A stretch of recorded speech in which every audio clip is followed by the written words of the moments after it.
السلام عليكم ورحمة الله وبركاته.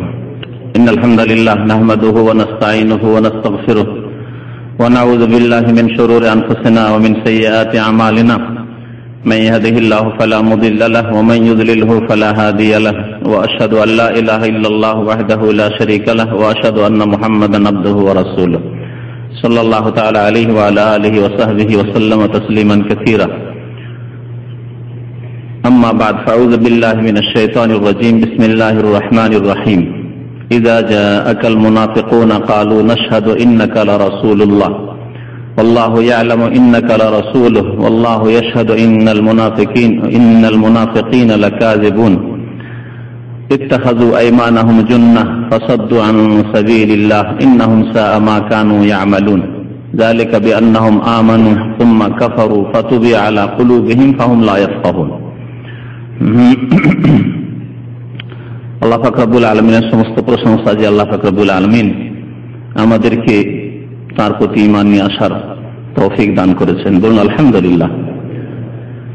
সে আল্লাহর সমস্ত প্রশংসা যিনি রাসূলুল্লাহ সাল্লাল্লাহু আলাইহি ওয়াসাল্লামের প্রতি ঈমান নিয়ে আসার তৌফিক দান করেছেন,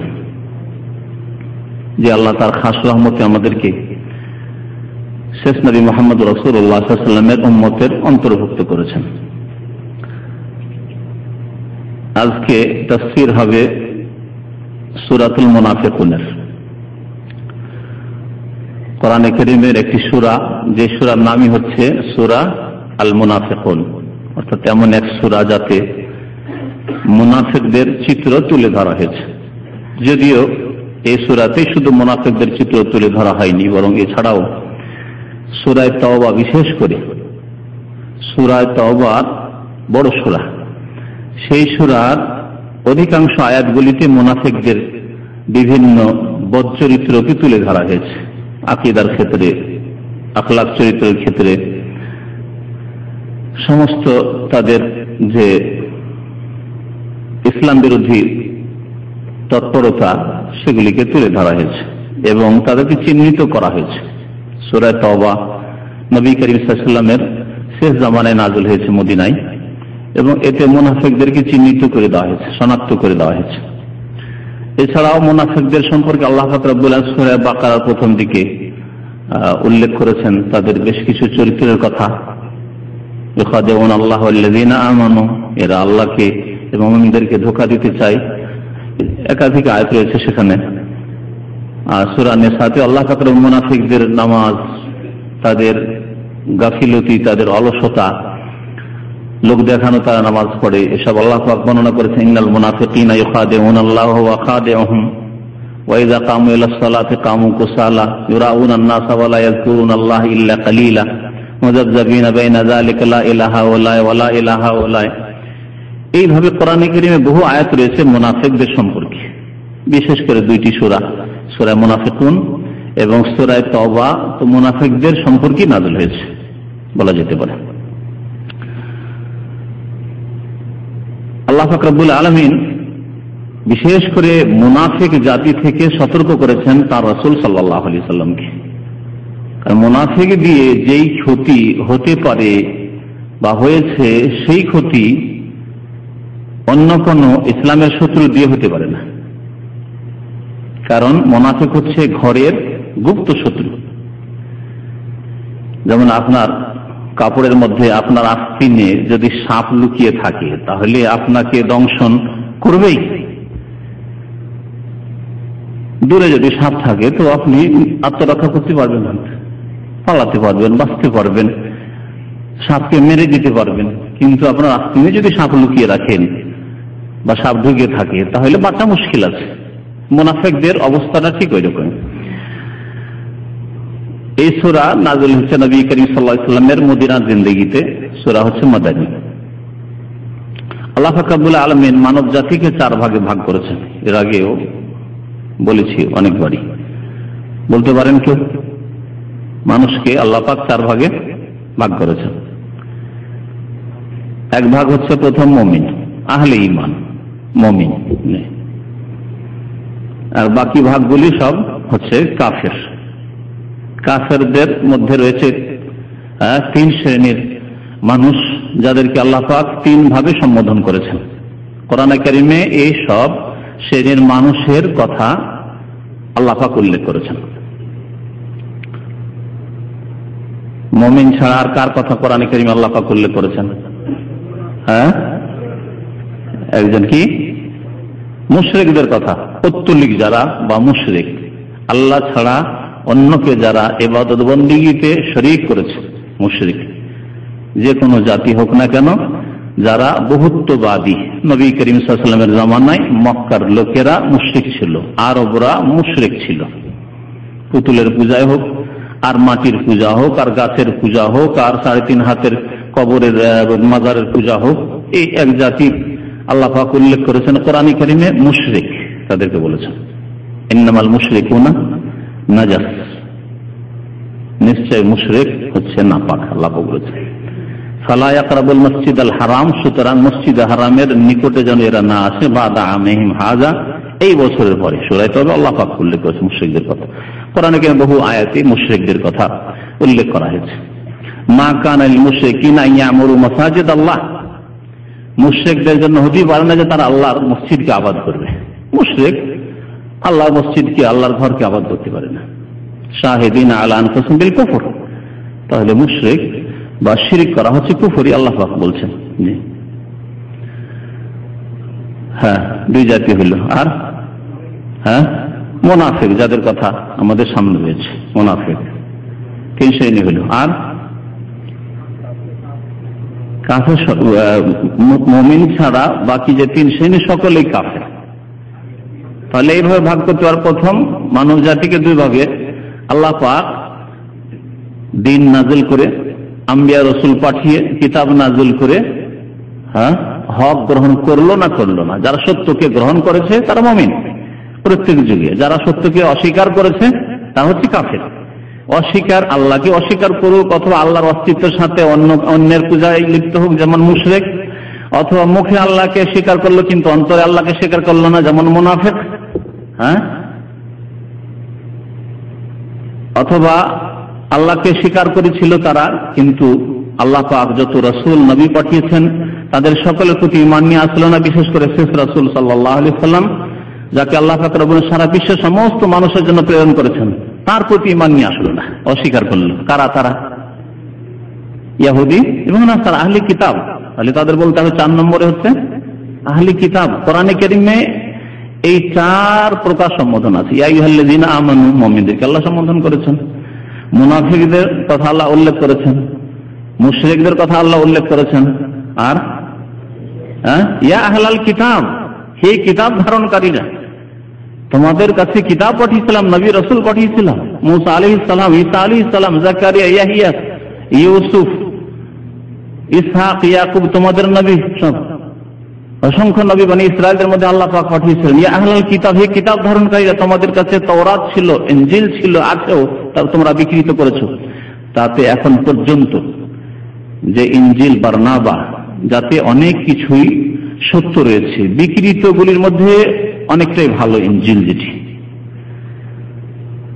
সেই ইনজিলে নবী করিম সাল্লাল্লাহু আলাইহি সাল্লামের রিসালাতের, নবুয়তের বহু ভবিষ্যৎবাণী রয়েছে, যা কোরআনে আল্লাহ পাক উল্লেখ করে সূরা সাফ এর পরে, সূরার পরে, সূরা জুমার পরে সূরা সাফের তাফসীর করব। তাতে আসছে ওয়ামুবাশশিরাম বিরাসূল ইয়াতি মিন বাদি ইসমুহু আহমদ, আমি সুসংবাদ দিচ্ছি, ঈসা আলাইহিস সালাম বলেছেন, আমি সুসংবাদ দিচ্ছি বিরাসূল, এক রাসূলের, যিনি আসবেন আমার পরে, ইয়াতি মিন বাদি, আমার পরে আগমন করবেন, ইসমুহু আহমদ, যার নাম হবে আহমদ, মুহাম্মদ তার নাম, আহমদ তার নাম। তারা রাসূলুল্লাহ সাল্লাল্লাহু আলাইহি ওয়াসাল্লামকে, শেষ নবীকে অস্বীকার করেছে। আহলে কিতাব, আহলে কিতাব 2 ভাগে বিভক্ত, ইহুদি এবং খ্রিস্টান। বাস্তবে 2 ভাগে বিভক্ত, কারণ এই 2 জাতি পৃথিবীতে আছে। আর বাকি অন্য আহলে কিতাব, অন্য কিতাব ধারণকারীরা, তারা দুনিয়া থেকে নিশ্চিহ্ন হয়ে গেছেন, নেই। আগের যদি কোনো কিতাব, যেমন সুহুফে ইব্রাহিমের কথা আল্লাহ উল্লেখ করেছেন, তাদের অনুসারী আর কেউ নেই, বা আগের নবীদের উপর যদি কোনো কিতাব আল্লাহ নাযিল করে থাকেন, তাদের অনুসারীরা আর কেউ নেই। এজন্য আহলে কিতাব বলতে ইহুদি নাসারা। তাহলে মানব জাতিকে ভালোভাবে বুঝতে পারলেন যে মানব জাতি 4 ভাগে বিভক্ত, মুমিন, মুমিনিন, আহলে ঈমান এবং মুশরিক, আহলে কিতাব, ইহুদি খ্রিস্টান, মুনাফিক। যদিও আহলি কিতাব, বর্তমান যুগের আহলি কিতাব, এরাও মুশরিক হয়ে পড়েছে, এরাও একত্বে বিশ্বাসী নয়, বরং বহুত্ববাদী হয়ে গেছে, না তৃতীয়বাদী বিশ্বাসী, তাই না?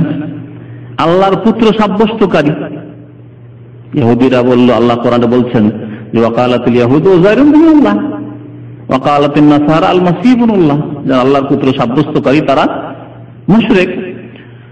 যদিও তারা মুশরিক হয়ে পড়েছে, কিন্তু আসল দিকে লক্ষ্য করলে তারা যেহেতু আহলি কিতাব, তাদেরকে আহলি কিতাব বলে আল্লাহ সম্বোধন করেছেন। আল্লাহ পাকের লাখ লাখ শুকরিয়া যে আল্লাহ পাক আমাদেরকে ঈমান নিয়ে আসার তৌফিক দান করেছেন, তার প্রতি ঈমান নিয়ে আসার তৌফিক দান করেছেন ওই সমস্ত বিষয়ের প্রতি যার কথা আল্লাহ বলেছেন। ঈমান নিয়ে আসার তৌফিক দান করেছেন শ্রেষ্ঠ রাসূল মুহাম্মদ সাল্লাল্লাহু আলাইহি ওয়াসাল্লামের প্রতি এবং সমস্ত আম্বিয়া এবং রাসূলগণের প্রতি। এবং আল্লাহ পাক আমাদেরকে কোরআন কারীমে শিখিয়েছেন লা নুফাররিকু বাইনা আহাদিন মির রাসূলিহি, যত নবী রাসূল রয়েছেন সকলের প্রতি আমরা ঈমান রাখি, কোনো পার্থক্য করি না। আহলি কিতাব ইহুদি খ্রিস্টান বিভ্রান্তির শিকার হয়েছে এখানে এসে, আগে নবীদেরকে মেনেছে কিন্তু শেষ রাসূল মুহাম্মদ সাল্লাল্লাহু আলাইহি সাল্লামকে তারা অস্বীকার করেছে, কুফরিতে লিপ্ত হয়েছে। মুক্তি পাওয়ার জন্য প্রথম যে শাহাদাত লাগবে তা হচ্ছে দুটি বিষয়, লা ইলাহা ইল্লাল্লাহ, আল্লাহ ছাড়া কেউ সত্য মাবুদ নেই, একত্বের সাক্ষ্য প্রদান করতে হবে, শাহাদাত লাগবে। আর মুহাম্মদুর রাসূলুল্লাহ, শাহাদাত ওয়া আশহাদু আন্না মুহাম্মাদান রাসূলুল্লাহ বলতে হবে। আরো সাক্ষ্য প্রদান করছি যে মুহাম্মদ সাল্লাল্লাহু আলাইহি সাল্লাম আল্লাহ পাকের রাসূল, সারা বিশ্ববাসীর জন্য। ওমা আরসালনাকা ইল্লা রাহমাতাল লিল আলামিন, তারা অস্বীকার করেছে। সূরা মুনাফিকুনের আলোচনা যেহেতু, সুতরাং আসি আবার মুনাফিকদের দিকে। মুনাফিক কাকে বলে? নিফাক প্রথম শাব্দিক অর্থে নিফাক কাকে বলে? নিফাক মানে অন্তরে কিছু লুকিয়ে রাখা, ভিতরে কিছু লুকিয়ে রাখা, আর উপরে কিছু প্রকাশ করা, এর নাম হচ্ছে নিফাক। এর নাম হচ্ছে নিফাক। নিফাক যার মধ্যে থাকে তাকে মুনাফিক বলে। নিফাক যার মধ্যে থাকে তাকে মুনাফিক বলে। তাহলে মুনাফিকের শরীয়তি অর্থ কি, পারিভাষিক অর্থ কি? প্রথম কথা, মুনাফিককে দুই ভাগে ভাগ করা যেতে পারে। মুনাফিককে দুই ভাগে ভাগ করতে হবে। একরকম মুনাফিক হচ্ছে ইতিকাদের মুনাফিক, মানে বিশ্বাসের মুনাফিক, বিশ্বাসের মুনাফিক। আর একরকম মুনাফিক হচ্ছে মুনাফিক আমালি, আমলের কর্মের মুনাফিক, কাজে কর্মে মুনাফিক কিন্তু বিশ্বাসের দিক থেকে মুনাফিক নয়। যেই ব্যক্তি আমলের মুনাফিক সে মুসলিম কিন্তু গুনাহগার, ফাসিক। যেমন অন্যান্য পাপ করে যারা কবিরা গুনাহ করছে, বিভিন্ন গুনাহে যারা লিপ্ত রয়েছে, হারাম খাওয়ায় লিপ্ত রয়েছে, নামাজ রোজায় গাফিলতি লিপ্ত রয়েছে, ইত্যাদি ফরজ ওয়াজিব আদায়কারী গাফিলতি রয়েছে, অথবা হারাম করছে, হারাম কাজ করছে, এরা যেমন কবিরা গুনাহগার, ঠিক তেমনি যাদের আখলাক চরিত্রে আমলের দিক থেকে কাজকর্মের দিক থেকে মুনাফিকি রয়েছে তারা হচ্ছে এরকম গুনাহগার, কিন্তু তারা মুসলিম, আমাদের ভাই। আর মুনাফিক ইতিকাদি, বিশ্বাসের মুনাফিক, অর্থাৎ অন্তরে কুফরি লুকায়িত আছে, অন্তরে শিরক লুকায়িত আছে, অন্তরে ইসলামের শত্রুতা লুকায়িত আছে, অন্তরে ইসলামকে সর্বনাশ করবে এই কথা লুকায়িত আছে। আর মুখে প্রকাশ করে যে আমরা মুসলিম, আমরা ইসলাম দরদি, আমরা ইসলাম প্রিয় মানুষ, আমরা জাতিতে মুসলিম। এদেরকে বলা হয়েছে মুনাফিক ইতিকাদি। আল্লাহ পাক কোরআনে কারীমের এই আয়াতগুলিতে যারা বিশ্বাসের ক্ষেত্রে মুনাফিক, অর্থাৎ অন্তরেই তাদের ঈমান ছিল না আল্লাহর প্রতি, অন্তরে তাদের ঈমান ছিল না, বিশ্বাস ছিল না পরকালের প্রতি, অন্তরে তাদের বিশ্বাস ছিল না রাসূলুল্লাহ সাল্লাল্লাহু আলাইহি ওয়াসাল্লামের রিসালাতের প্রতি, তাদের সম্পর্কে আল্লাহ পাক এখানে উল্লেখ করেছেন। কিন্তু প্রকাশ করেছিল তারা তাদের ইসলামের কথা, ঈমানের কথা, যে আমরা ইসলাম কবুল করেছি, আমরা, তারা নামাজও পড়ত, তারা নবী সাল্লাল্লাহু আলাইহি ওয়াসাল্লামের পেছনে এসে নামাজও পড়ত, মাঝে মাঝে নামাজ চুরি করতো, যখন অন্ধকারে কেউ টের পাবে না তখন তারা নামাজ চুরি করতো, কিন্তু এমনিতে দিনে নামাজ পড়তো। যুদ্ধও যেত মাঝে মাঝে, মাঝে মাঝে যেত না, যখন দেখলো যে না এখানে অসুবিধা আছে যেত না, যখন দেখলো না এখানে গেলে লাভ আছে, গনিমত পেতে পারি, ভাগ পাবো ধন সম্পদে, তখন চলে যেত। তো মুনাফিক দুই ভাগে বিভক্ত, মুনাফিক ইতিকাদি মুনাফিকের সংজ্ঞা তাহলে যারা বিশ্বাসের ক্ষেত্রে মুনাফিক তাদের সংখ্যা হচ্ছে যে যারা অন্তরে কুফরিকে লুকিয়ে রেখেছে আর প্রকাশ করে ঈমান এবং ইসলাম তাদেরকে বলা হয়েছে মুনাফিক। এবং তাদের সম্পর্কে আল্লাহ পাক রব্বুল কি বলেছেন শুনুন। মহান আল্লাহ ইরশাদ করেছেন, ইযা জাআকাল মুনাফিকুন ক্বালু নাশহাদু ইন্নাকা লা রাসূলুল্লাহ। আল্লাহ পাক রব্বুল আলামিন রাসূলুল্লাহ সাল্লাল্লাহু আলাইহি ওয়াসাল্লামকে সতর্ক করেছেন যে একদল মদিনায় আছে যারা মুনাফিক, আপনাকে এসে মিষ্টি মিষ্টি কথা বলবে এবং বলবে যে আপনি আল্লাহ রসুল, আপনার কাছ থেকে পার্থিব স্বার্থ হাসিল করতে চাইবে, কিন্তু তাদের সম্পর্কে সতর্ক থাকবে। তারা আস্কিনের সাপের মতো, তারা যে কোনো সময় ক্ষতি করতে কোন রকমের গাফিলতি করবে না, যে কোনো সুযোগ তারা ক্ষতি সাধনের সুযোগ গ্রহণ করবে। আল্লাহ পাক বলছেন, ইযা জাআকাল মুনাফিকুন, হে নবী যখন আপনার নিকট মুনাফিকরা আসে, কালু তখন তারা বলে, নাশহাদু আমরা সাক্ষ্য প্রদান করছি, ইন্নাকা লা রাসূলুল্লাহ নিঃসন্দেহে আপনি আল্লাহ পাকের রাসূল। নিঃসন্দেহে একটি তাকিদ করলাম, বরং দুইটি তাকিদ দিয়ে তারা বলতেন, ইন্নাকা নিঃসন্দেহে, নিশ্চয়, লা রাসূলুল্লাহ মানে অবশ্যই, নিঃসন্দেহে অবশ্যই আপনি আল্লাহ রাসূল। এটা হচ্ছে শাব্দিক অর্থ। তাদের কথাকে বিশ্বাস করিয়ে দেওয়ার জন্য, যাতে নবী সাল্লাল্লাহু আলাইহি সাল্লামের অন্তরে বিশ্বাস জন্মে যায় যে সত্যি এরা মুসলিম, সত্যি এরা ইসলাম দরদি, এজন্য তারা বড়ই কথাকে অকাট্য করে পেশ করত। নাশহাদু একটা সাক্ষী দেওয়া, যারা ইলমুল বালাগা অলংকার বিদ্যার যারা পণ্ডিত তারা বলেছেন এখানে একটা সাক্ষী দিচ্ছি, আমি সাক্ষী দিচ্ছি, এই কথাতে একটা তাগিদ রয়েছে, বলিষ্ঠ কথা যে সাক্ষী দিচ্ছি। তারপরে ইন্নাকা নিঃসন্দেহ, তারপরে জুমলা ইসমিয়া, জুমলা ফেলের চাইতে ইসম দিয়ে যে বাক্য শুরু হয়েছে তাতে একটা তাগিদ রয়েছে। তারপরে আবার লা রাসূলুল্লাহ, অবশ্যই আপনি আল্লাহর রাসূল। তারা বলতো আমরা সাক্ষী দিচ্ছি যে নিশ্চয় নিশ্চয় আপনি আল্লাহর রাসূল। ওয়াল্লাহু ইয়ালামু ইন্নাকা লা রাসূলুহু, আল্লাহ পাক বলছেন যে আল্লাহ ভালো করেই জানেন যে হে নবী নিঃসন্দেহে আপনি আল্লাহর রাসূল। মানে তাদের যে এই কথা আছে এই বিষয়টি আল্লাহ ভালো করে জানেন, আর আল্লাহ পাক আপনাকে রাসূল করেছেন, এতে কোনো সন্দেহ নেই। ওয়াল্লাহু ইয়াশহাদু, সে আল্লাহ আবার সাক্ষ্য প্রদান করছেন, তিনি সাক্ষী দিচ্ছেন। ইন্নাল মুনাফিকিনা লাকাযিবুন, নিশ্চয় মুনাফিকরা চরম মিথ্যু। ইন্নাল মুনাফিকিন, আল্লাহ তাগিদ ইন্না দিয়ে করেছেন, আর ওরা বলেছিল ওরা লা রাসূলুল্লাহ, আল্লাহ বলেছেন লাকাযিবুন, এরা অবশ্যই মিথ্যুক। ইন্নাল মুনাফিকিনা লাকাযিবুন, নিশ্চয় মুনাফিকরা অবশ্যই অবশ্যই মিথ্যুক। এখন প্রশ্ন হচ্ছে যে আল্লাহ পাক রব্বুল আলামিন এই আয়াতে মুনাফিকদেরকে কি বললেন? কাযিবুন, মিথ্যুক, তাই না? মুনাফিকরা কথা কি মিথ্যা বলেছিল না কথা সত্য বলেছিল? কথা সত্য বলে আবার মিথ্যু কি করে হয়? হ্যাঁ, মুনাফিকরা কি বলেছিল যে মুহাম্মদ সাল্লাল্লাহু আলাইহি ওয়াসাল্লাম আপনি আল্লাহর রাসূল, কথা সত্য না মিথ্যা? তারা তো কথা সত্য বলেছিল।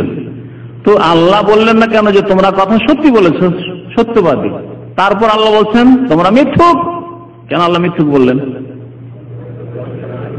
তাহলে বোঝা গেল যে বাস্তবে একটা হচ্ছে বাস্তবে কোনো ঘটনা সত্য হয়, আর সেই ঘটনাকে বা সেই বিষয়টিকে আপনি বিশ্বাস করে বলছেন না বলছেন আর একটি বিষয়, দুটি বিষয়। যদি একজন লোক, আপনার কাছে একটু উদাহরণ দিই তাহলে স্পষ্ট হয় বেশি। একজন লোক এসে বলে আপনাকে, ভাই আপনি খুব ভালো মানুষ, যে কোনো মুসিবতে আমাদের সাহায্য করেন। আত্মীয় স্বজনের মধ্যে যদি কোনো বিশিষ্ট ব্যক্তি থাকে যার কাছে পাওয়া যায় সাহায্য সহযোগিতা পাওয়া যায়, কি করে লোকেরা এসে প্রশংসা করে, ভাই সত্যি আপনি খুব দরদি মানুষ, আমাদের যে কোনো বিপদ আপদ সুখে দুঃখে আপনি সবসময় আমাদের সাথে থেকেছেন। আপনাকে এই কথা বলছে এক লোক, তখন আপনি বলছেন তুই মিথ্যুক, যাও। বলা যুক্তিসঙ্গত না অযৌক্তিক? হ্যাঁ, যুক্তিসঙ্গত হইতে পারে। যুক্তিসঙ্গত কখন যুক্তিসঙ্গত হবে? যদি সেই লোকের আখলাক চরিত্র প্রমাণ করে যে সে আপনাকে ভালোবাসে না, বাইরে বাইরে আপনার দুর্নাম করে, বাইরে আপনার ক্ষতি করার চেষ্টা করে, কিন্তু আজকে যেহেতু আপনার কাছে 10,000 টাকা ধার দিতে হবে, সেই জন্য এসে বলছে ভাই সত্যি বড় ভাই আপনি না হলে আমাদের বড় সমস্যা হবে, আপনি সবসময় আমাদের সাথ দিয়েছেন। কি বলবেন আপনি? মিথ্যুক তুমি, কথা একরকম বলো আর কাজ অন্যরকম করো, ঠিক না? এই কথাই আল্লাহ পাক কোরআনে কারীমে আয়াতে বলেছেন যে মুনাফিক তোমরা বলছো এক কথা আর কাজ করো, বিশ্বাস করো অন্যরকম। ইসলামের ক্ষতি করার চেষ্টা করো, অন্তরে বিশ্বাস নেই, অথচ বলছো যে নাশহাদু ইন্নাকা লা রাসূলুল্লাহ। এই জন্য আল্লাহ পাক রব্বুল আলামিন তাদেরকে মিথ্যাবাদী বলে আখ্যায়িত করেছেন। তারপরে মহান আল্লাহ বলছেন ইত্তাখাযু আইমানাহুম জুন্নাহ, তারা তাদের শপথকে আইমান, ইয়ামিনের বহুবচন। ইয়ামিন মানে হচ্ছে কসম, হালাফ, আরবিতে হালাফ যেটা আমরা বাংলায় ব্যবহার করি হলফ বলি, ওটাকে হলফ করতে পারবেন বলি না, আরবি শব্দ। আর ইয়ামিন, ইয়ামিন মানে ডান হাত হয়, আবার ইয়ামিন মানে কসম হয়। লা ইউআখিযুকুমুল্লাহু বিল্লাগwi ফি আইমানিকুম, ইয়ামিনের জামা হচ্ছে আইমান। তোমাদের অনর্থক উদ্দেশ্যবিহীন শপথে আল্লাহ তোমাদের পকড়াও করবেন না, ধরবেন না। ওয়ালাকিন ইউআখিযুকুম বিমা আক্কাদতুমুল আইমান, যেখানে অকাট্য ভাবে শপথ করবে তাতে আল্লাহ তোমাদের ধরবেন। ফাকাফারাতুহু, তারপরে আল্লাহ পাক তার কাফারা বর্ণনা করেছেন। তাহলে আইমান ইয়ামিনের বহুবচন, এর মানে হচ্ছে কসম, আর ডান হাত হয়। ইত্তাখাযু আইমানাহুম জুন্নাহ, তারা তাদের শপথকে ব্যবহার করেছে ঢাল হিসাবে, তারা তাদের শপথকে ঢাল হিসাবে। জুন্নাতুন মানে ঢাল, ঢাল বুঝেন তো না? আজকাল প্রয়োজন পড়ে না, প্রয়োজন আছে? প্রয়োজন পড়ে না, কারণ কাপুরুষ মানুষের আবার প্রয়োজন কি বিষয়? কেউ যদি মারতে আসে তার একটা গাল বাড়িয়ে দেয়, তবে প্রয়োজন কিসের ঢাল? ইত্তাখাযু আইমানাহুম জুন্নাহ, বাতিলের ক্ষেত্রে আমরা পারবো খুব বেশি, বাতিল কাজে আমরা খুব মারামারি করতে পারবো। আমরা আজকাল এমন মানুষ যে অন্যায় কাজে, জুলুম অত্যাচারের ক্ষেত্রে, বাতিলের কাজে আমরা খুব পারবো লড়াই ঝগড়া বিবাদ করতে। ইত্তাখাযু আইমানাহুম জুন্নাহ, তারা তাদের, কাদের কথা বলা হচ্ছে? মুনাফিকদের কথা। মুনাফিকরা তাদের শপথকে ঢাল স্বরূপ ধারণ করেছে বা ঢাল হিসাবে ব্যবহার করেছে। ঢাল দিয়ে কি করে মানুষ? আত্মরক্ষা করে, বাঁচার চেষ্টা করে। কেউ মারার জন্য আসছে রণক্ষেত্রে, যুদ্ধের মাঠে মারতে আসছে, আপনি ঢাল ধরলেন, নিজেকে বাঁচিয়ে নিলেন। আপনি ঢালের উপর লাগলো, আপনি বেঁচে গেলেন, ঢালেরও কিছু করতে পারলো না। ঢাল কি দিয়ে তৈরি হয়? হ্যাঁ, লোহা দিয়ে। বলছে লোহা দিয়ে, অন্যরা বলেন হ্যাঁ কি দিয়ে? হ্যাঁ, বেত দিয়ে। আচ্ছা, বেতে আমার অস্ত্র থামতে পারবে? লোহা বলে যে তারপর বলা যেতে পারে। হ্যাঁ, জি, এখনকার কথা বলছেন। হ্যাঁ,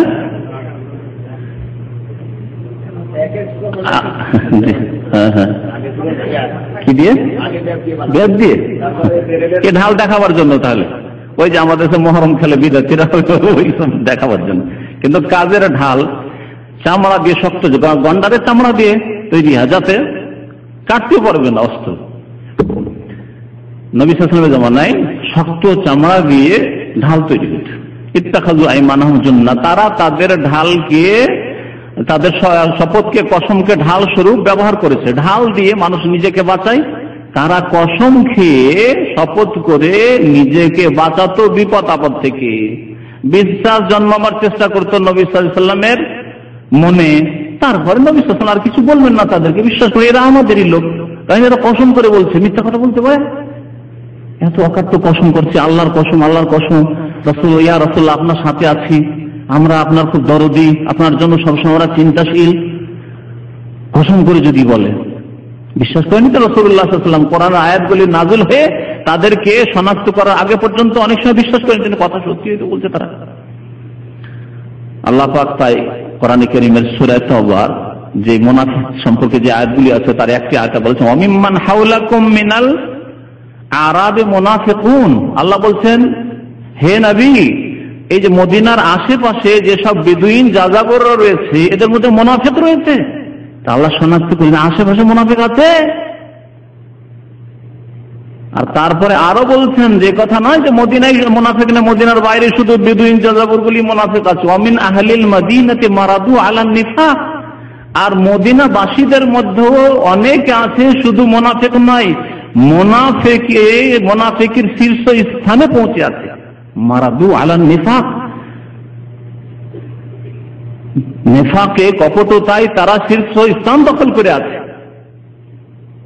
লা তা'লামুহুম নাহনু না'লামুহুম, আল্লাহ বলছেন যে হে নবী আপনি তাদেরকে চেনেন না, জানেন না, তাদের অন্তরের কথা জানেন না, তাদেরকে নাম ধরে ধরে জানেন না যে এরা মুনাফিক। নাহনু না'লামুহুম, আমি আল্লাহ ভালো করে জানি তাদেরকে। আল্লাহ পাক রব্বুল আলামিন জানিয়ে দিলেন নবী করিম সাল্লাল্লাহু আলাইহি ওয়াসাল্লামকে যে মদিনাতে মুনাফিক আছে, মদিনার আশেপাশে মুনাফিক আছে। ফাসাদ্দু আন সাবিলিল্লাহ, এরা কসম খেয়ে নিজের আত্মরক্ষা করত, কসমকে ঢালসুর ব্যবহার করত। অতঃপর ফাসাদ্দু, অতঃপর তারা আল্লাহর রাস্তা থেকে বিরত রাখত নিজেকে এবং অন্যদেরকে। সাদ্দা ইয়াসুদ্দু মানে বিরত রাখা, বিরত রাখতো নিজেকেও আল্লাহর রাস্তা থেকে বিরত রাখতো কসম খেয়ে ওই মুনাফিকের উপরে। তারা অটল থাকতো, ইমানের দিকে আসতো না। আর অন্য অনেক লোককে বিভ্রান্ত করত এবং আল্লাহ রাস্তা থেকে বিরত রাখত। মুনাফিকরা নিজের দল বাড়াত। মানুষের চরিত্র হচ্ছে যে যে মতবাদে বিশ্বাসী সেই দল বাড়াবার চেষ্টা করে। বেনামাজি যেখানে আছে, যে বিল্ডিং এ বেনামাজি আছো, বেনামাজি দল বাড়াবার চেষ্টা আছে, কিন্তু নামাজিকে দেখতেই পারেন। যেখানে ব্লু ফিল্মওয়ালা চরিত্রহীন লোকেরা রয়েছে, ওরা যদি এক দুজন লোক থাকে যে ওই সব ফিল্ম দেখে না, ওদেরকে বরদাস্তি করতে পারে না, বরদাস্তি করতে পারে না। মানুষের চরিত্র খারাপ লোক চাই সারা পৃথিবী খারাপ হয়ে যায়। ভালো মানুষ তার চাইতে বেশি চাইতে হবে যে সারা পৃথিবী ভালো মানুষ হয়ে যায়, সারা পৃথিবীর মানুষ সৎ হয়ে যাক, আল্লাহ ভীরু হয়ে যাক, আমাদেরকে চাইতে হবে। আর এই হচ্ছে ইসলামের দাওয়াত, এর নাম হচ্ছে ইসলামের প্রচার, এর নাম হচ্ছে ইসলামের দাওয়াত, আর এর নাম হচ্ছে আল্লাহর দিকে আহ্বান করা। ফাসাদ্দু আন সাবিলিল্লাহ, অতঃপর তারা নিজেদেরকে অন্যদেরকে আল্লাহর রাস্তা থেকে বাধা দিত।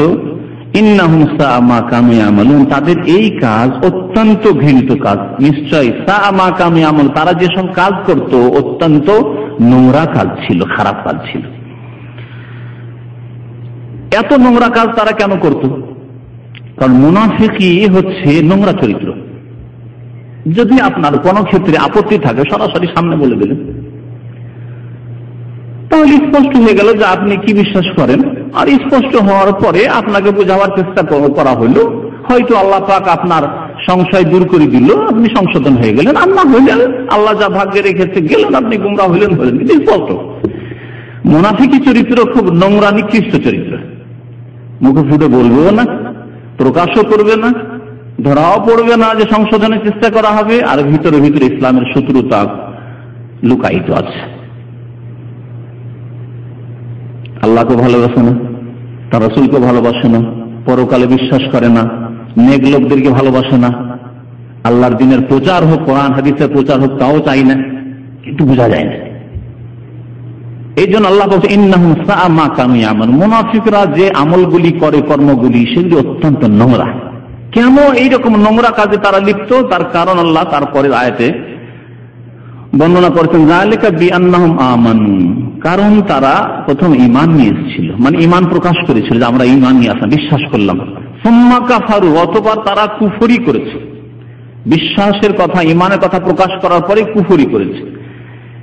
এই জন্য আল্লাহ পাক ফাতবি আলা কুলুবিহিম, তাদের অন্তরে, তাদের হৃদয়ে মোহর লাগিয়ে দেওয়া হয়েছে আল্লাহর পক্ষ থেকে। ফাহুম লা ইয়াফকাহুন, সুতরাং তারা বুঝে না, তারা উপলব্ধি করে না। ইয়াফকাহুন ফিকহ থেকে, এখান থেকে ফিকহ আফ্রিকার কিতাব যে বলা হচ্ছে না, ফিকহ মানে জ্ঞান। লা ইয়াফকাহুন, তারা জ্ঞান রাখে না, বুঝে না। আল্লাহ পাক তারপরে তাদের শরীরের গঠন খুব সুন্দর, তাদের কথা দারুণ মিষ্টি, ধোকা খেয়ে যাবেন তাদের চেহারা দেখলে, মনে হবে নুরানি চেহারা।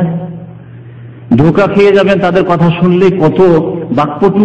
আল্লাহ বলছেন ওয়াইযা রাআইতাহুম তুজিবুকা আজসামাহুম, হে নবী তাদেরকে যখন আপনি দেখবেন তাদের দিকে যখন আপনি দৃষ্টি দেবেন তো যে আজসামহুম, তখন তাদের দেহের গঠন, শরীরের গঠন তোমাকে দেখবেন, আপনাকে চমৎকৃত করবে। আল্লাহ পাক সম্বোধন করেছেন নবী সাল্লাল্লাহু আলাইহি সাল্লামকে, তোমাকে বলে তর্জমা করেন, আপনাকে বলে তর্জমা করেন, কোনো অসুবিধা নেই। ওয়াইযা রাআইতাহুম, হে নবী তুমি যখন তাদের দিকে দেখবে, তো যে আজসামহুম, তাদের দেহ তোমাকে চমৎকৃত করে দেবে। এত মজা লাগবে দেখতে তাদের দেহ, শরীর, স্বাস্থ্য।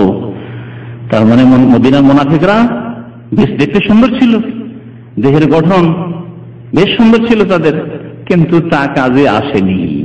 মানুষের বাহ্যিক সৌন্দর্য কাজে আসবে না। এই জন্য নবী করিম সাল্লাল্লাহু আলাইহি সাল্লামের হাদিসে রয়েছে, ইন্নাল্লাহা লা ইয়ানজুরু ইলা সুওয়ারিকুম ওয়ালা ইলা আজসাদিকুম, আল্লাহ পাক তোমাদের রূপ চেহারা দেখেন না, তোমাদের দেহের সুন্দর গঠনও দেখেন না যে কে সুন্দর কে সুন্দর নয়। ওয়ালাকিন ইয়ানজুরু ইলা কুলুবিকুম ওয়া আ'মালিকুম, তবে আল্লাহ কি দেখেন? তোমাদের অন্তর দেখেন, যে অন্তরটা সাফ কিনা, অন্তর সুন্দর কিনা, পরিষ্কার কিনা, ক্লিয়ার কিনা। অন্তরে না কুফরি লুকানো আছে, না শিরক লুকানো আছে, না বিদআত লুকানো আছে, না ইসলামের শত্রুতা লুকানো আছে, না মানুষ সম্পর্কে ঘৃণা, শত্রুতা, হিংসা, বিদ্বেষ লুকানো আছে। অন্তর পরিষ্কার, আল্লাহ সম্পর্কে অন্তর পরিষ্কার, দিন সম্পর্কে অন্তর পরিষ্কার, আর মানুষের সম্পর্কেও অন্তর পরিষ্কার। অন্তর দেখেন, ও আমালেকুম, শুধু অন্তর দেখেন না, তার সাথে আমলও দেখেন। কারণ যারা আজকালকার বেদিন, তারা আমল করে না, নামাজও পড়ে না, রোজাও রাখে না, আর বলে যারা বড় বড় দাড়ি রাখে তারাই খারাপ, যারা নামাজ পড়ে তারাই খারাপ, আমরাই ভালো, কারণ আমাদের অন্তর সাফ। এরা মুনাফিক, এরা মুনাফিক, কারণ প্রকাশ করছেন আমরা ভালো, আসলে কিছুই নেই, অন্তর ঈমান নেই। নবী সাল্লাল্লাহু আলাইহি ওয়াসাল্লাম এজন্য বলেছেন যে আল্লাহ অন্তর দেখেন, এবং অন্তরে যদি সত্যি ঈমান থাকে আল্লাহর প্রতি, পরকালের প্রতি, তাহলে তার প্রস্তুতি থাকবে। আর তা হচ্ছে আমল, সেজন্য আল্লাহ আমলও দেখেন, তোমার আমল কেমন, 5 ওয়াক্ত নামাজ ঠিক আছে কিনা, রমজান আসছে সত্যি তুমি আল্লাহর হক আদায় করবে কিনা, রোজা রাখবে কিনা, পয়সা যাকাত দেবে কিনা, এসেছো সৌদি আরবে, তাড়াতাড়ি হজ করছো না, 10 বছর যাক, বাড়ি ঘর তৈরি করি না, তোমাদের আমলও আল্লাহ পাক দেখেন। তো আল্লাহ পাক বলছেন যে তাদের দেখলে তুমি মনে করবে যে কত সুন্দর লোকেরা। ওয়াইন ইয়াকুলু তাসমা লিকাওলিহিম, এবং তারা যদি কথা বলে তাহলে মনোযোগ দিয়ে তাদের কথাও শুনবেন, এত শুনতে ভালো লাগে যে কথা মনোযোগ দিয়ে শুনবেন। কান্নাহুম খুশুবুম মুসান্নাদা, তাদের দেহের উদাহরণ পেশ করেছেন আল্লাহ পাক রব্বুল আলামিন। তাদের দেহ, বডিকে তুলনা করেছে আল্লাহ পাক রব্বুল কার সাথে? কান্নাম খুশুব। খুশুব খাসাবের জামা, খাসাব মানে হচ্ছে কাঠ, শুকনো কাঠ। তারা যেন এমন শুকনো কাঠের মতো যা কোনো দেয়ালে ঠেস দেওয়া রয়েছে। দেয়াল আছে, দেয়ালে যদি খাড়া করা কাঠ, শুকনো কাঠ, তো আর শিকড় নেই যে দাঁড়িয়ে থাকবে মাটিতে, সুতরাং কোথাও দাঁড় করে রাখতে হবে। কোথাও দাঁড় করে রাখলে তাহলে এই পিলারে অথবা দেয়ালে হেলান দিয়ে রাখতে হবে, ঠেস দিয়ে রাখতে হবে। তো কার নাম খুশুব। আর মুসান্নাদা মানে আসনাদা, ইসনাদা মানে ভর দেওয়া, ঠেস দেওয়া। তো এমন কাঠের মতো, যেই কাঠ ওই মুনাফিকদেরকে আল্লাহ পাক তুলনা করছেন যে এমন কাঠের, শুকনো কাঠের মতো যেগুলিকে কোনো দেয়ালে ঠেস দেওয়া রয়েছে। অর্থাৎ এইরকম কাঠের কোনো ফায়দা নেই, গাছ নয় যে ফল দেবে। দেখতে সুন্দর লাগে কাঠ, কিন্তু এই কাঠ দিয়ে কোনো কাজ হবে না, ফল দেবে না, না এতে লতা পাতা হবে, না ডাল হবে, না এতে কিছু হবে। কান্নাহুম খুশুবুম মুসান্নাদা ইয়াহসাবুনা কুল্লা সাইহাতিন আলাইহিম। আল্লাহ পাক তাদের আরেকটি চরিত্র বলছেন যে তারা অত্যন্ত কাপুরুষ। মুনাফিকদের একটি চরিত্র হচ্ছে খুব কাপুরুষ। যদি কোথাও হইচই শোনে তো মনে করবে আমাদের বিরুদ্ধে কিছু হচ্ছে। আমাদের সমাজে একটা প্রবাদ আছে, চোরের মন পুলিশ পুলিশ। এটা হচ্ছে ইয়াহসাবুনা কুল্লা সাইহাতিন আলাইহিমের অর্থ।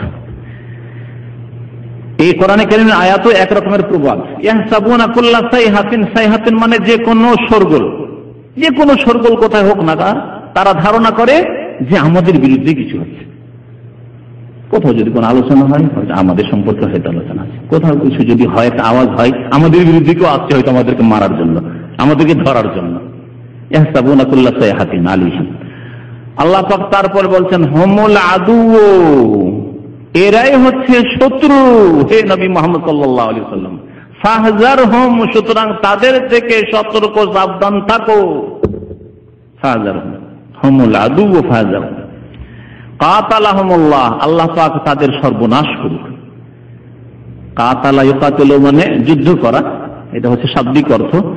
আর এখানে পারিভাষিক অর্থ, আরবরা কাউকে যদি বদদুয়া দেয় তো বলে কাতালাক আল্লাহ, আল্লাহ তোমাকে ধ্বংস করুক, আল্লাহ তোমার বিরুদ্ধে যুদ্ধের ঘোষণা করুক, মানে আল্লাহ তোমাকে ধ্বংস করুক, সর্বনাশ করুক তোমার। কাতালাহুমুল্লাহ, আল্লাহ তাদের সর্বনাশ করুক। আন্না ইউফাকুন, কোথায় তারা ঘুরে বেড়াচ্ছে, কোথায় তারা ফিরে বেড়াচ্ছে, সত্যকে বাদ দিয়ে, হককে ছেড়ে দিয়ে, নবী করিম সাল্লাল্লাহু আলাইহি সাল্লামকে বাদ দিয়ে কোথায় তারা ঘুরে বেড়াচ্ছে, যে আর কোথায় তারা শান্তি পাবে। ওয়াইযা কিলা লাহুম তাআলাউ ইস্তাগফির লাকুম রাসূলুল্লাহ, এসব আয়াতের শান নজুল বিভিন্ন হাদিসে বর্ণনা করা হয়েছে। মুনাফিকদের নেতার নাম জানেন নবী করিম সাল্লাল্লাহু আলাইহি ওয়াসাল্লামের জামানাত? হ্যাঁ, কি যারা বলেন আব্দুল্লাহ বিন ওবাই, এটা ঠিক আছে, আব্দুল্লাহ বিন ওবাই নাম আব্দুল্লাহ ছিল, সবচেয়ে ভালো নাম। নবী করিম সাল্লাল্লাহু আলাইহি ওয়াসাল্লাম বলেছেন আহাব্বুল আসমা, সবচাইতে আল্লাহর নিকট প্রিয় নাম হচ্ছে আব্দুল আসমা আল্লাহ, আল্লাহর নিকট সবচেয়ে প্রিয় নাম হচ্ছে আব্দুল্লাহ এবং আব্দুর রহমান। তার নামের দিক দিয়ে ত্রুটি ছিল না, নাম খুব সুন্দর। এর দ্বারা বোঝা গেল যে নামে কাজ হবে না যদি বিশ্বাস এবং কর্ম ভালো না হয়, নামের সাথে ঈমান এবং আমল ভালো হতে হবে, তাহলে এই নাম কাজে আসবে। আব্দুল্লাহ বিন ওবাই ইবনে সলুল, এ ছিল রাইসুল মুনাফিকিন নবী সাল্লাল্লাহু আলাইহি ওয়াসাল্লামের জামানায় মদিনা, মুনাফিকদের নেতা। নবী সাল্লাল্লাহু আলাইহি ওয়াসাল্লাম হিজরত করে আসার পূর্বে কিছুদিন ধরে আলাপ আলোচনা চলছিল মদিনায়, আওস এবং খাজরাজ এই দুই গোত্রের, যে আমাদের একজন নেতা দরকার, কাকে নেতা বানানো হবে। এবং তাদের মোটামুটি মিটিং হয়ে গেছিল, সিদ্ধান্ত হয়ে গেছিল যে আমাদের মধ্যে জ্ঞানীগুণী ব্যক্তি আর বিশিষ্ট ব্যক্তি, দেখতেও সুন্দর, আল্লাহ যা বয়ান করলেন, দেহের গঠন এবং কথাও মিষ্টি, বাকপটু, লোকজনকে কন্ট্রোল করতে পারবে, আয়ত্তে রাখতে পারবে, এইরকম লোক হচ্ছে আব্দুল্লাহ বিন ওবাই। এই আমাদের রাইস হবে মদিনার। মদিনার বাদশাহ হতে যাচ্ছে, তখন গোত্রীয় নেতৃত্ব ছিল, এক গোত্রে কেউ রাইসা মানে সে বাদশাহ। তার মধ্যে আল্লাহ পাকের হুকুম হয়ে গেল, রাসূলুল্লাহ সাল্লাল্লাহু আলাইহি ওয়াসাল্লাম হিজরত করে চলে আসলেন। সমস্ত যে পরিকল্পনা ছিল আব্দুল্লাহ বিন ওবাইয়ের নেতৃত্ব পার, সব বানচাল হয়ে গেল।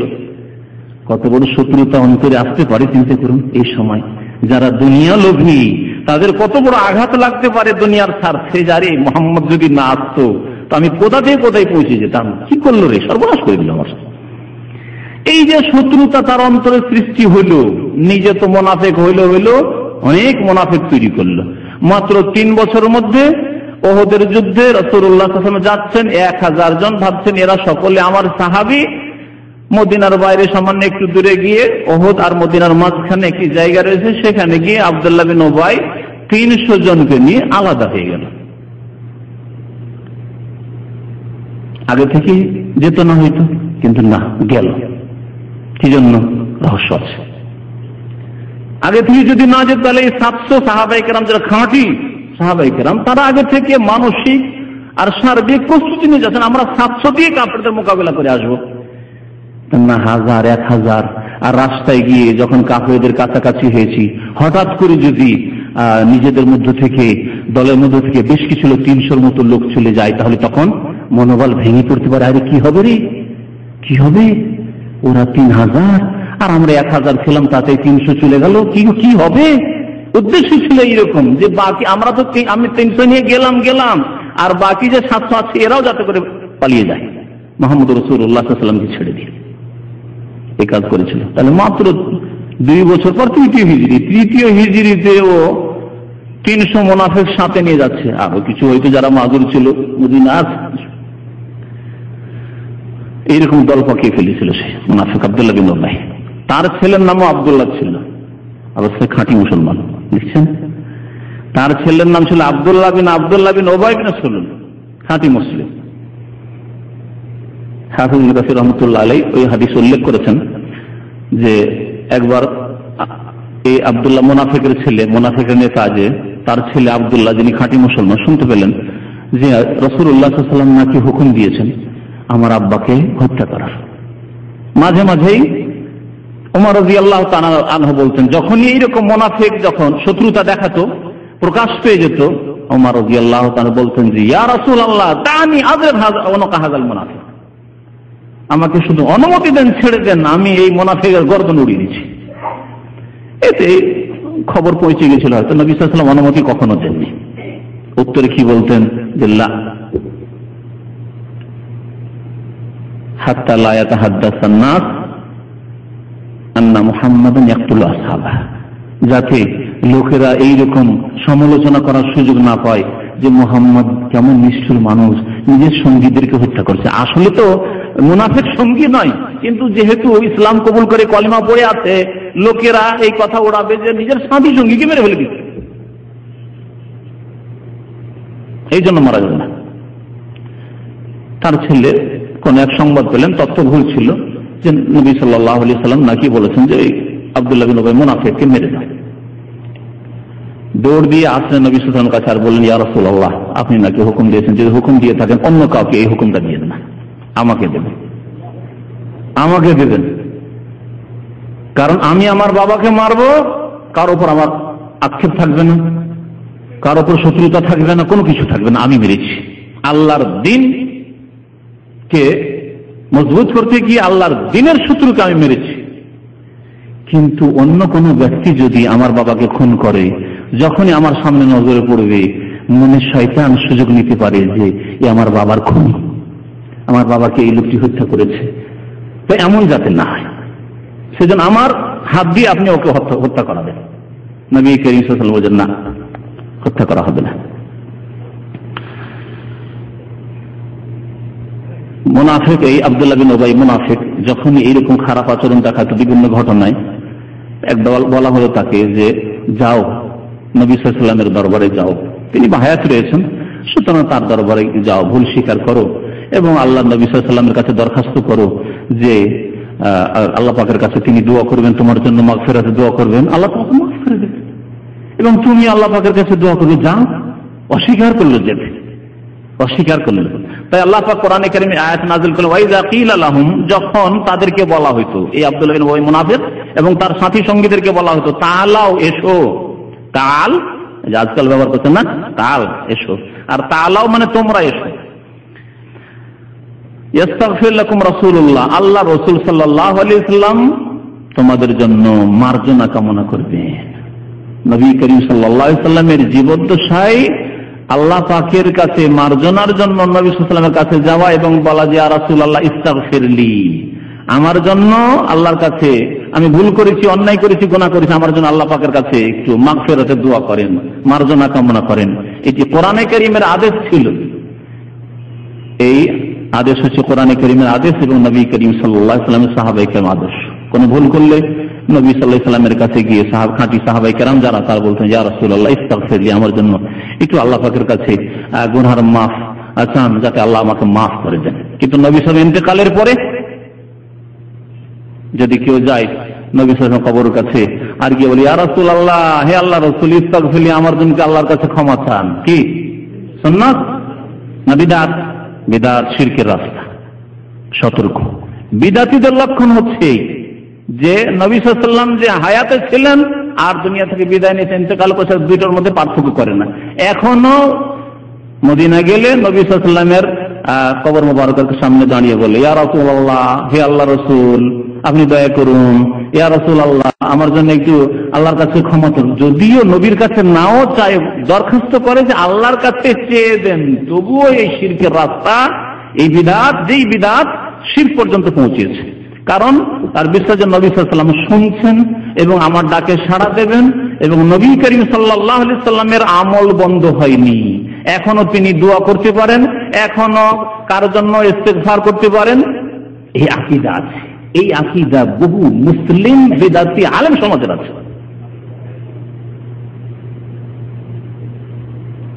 যারা এই কবিতা কাসিদা লিখতে পারে, কাসিদা জামি, যে তারা হামিয়া নবী আল্লাহ, তারা হে আল্লাহ নবী রহম করুন, সরাসরি যদি নবীর কাছে রহম দয়া তলব করতে পারে তাহলে কথা বলতে পারে না?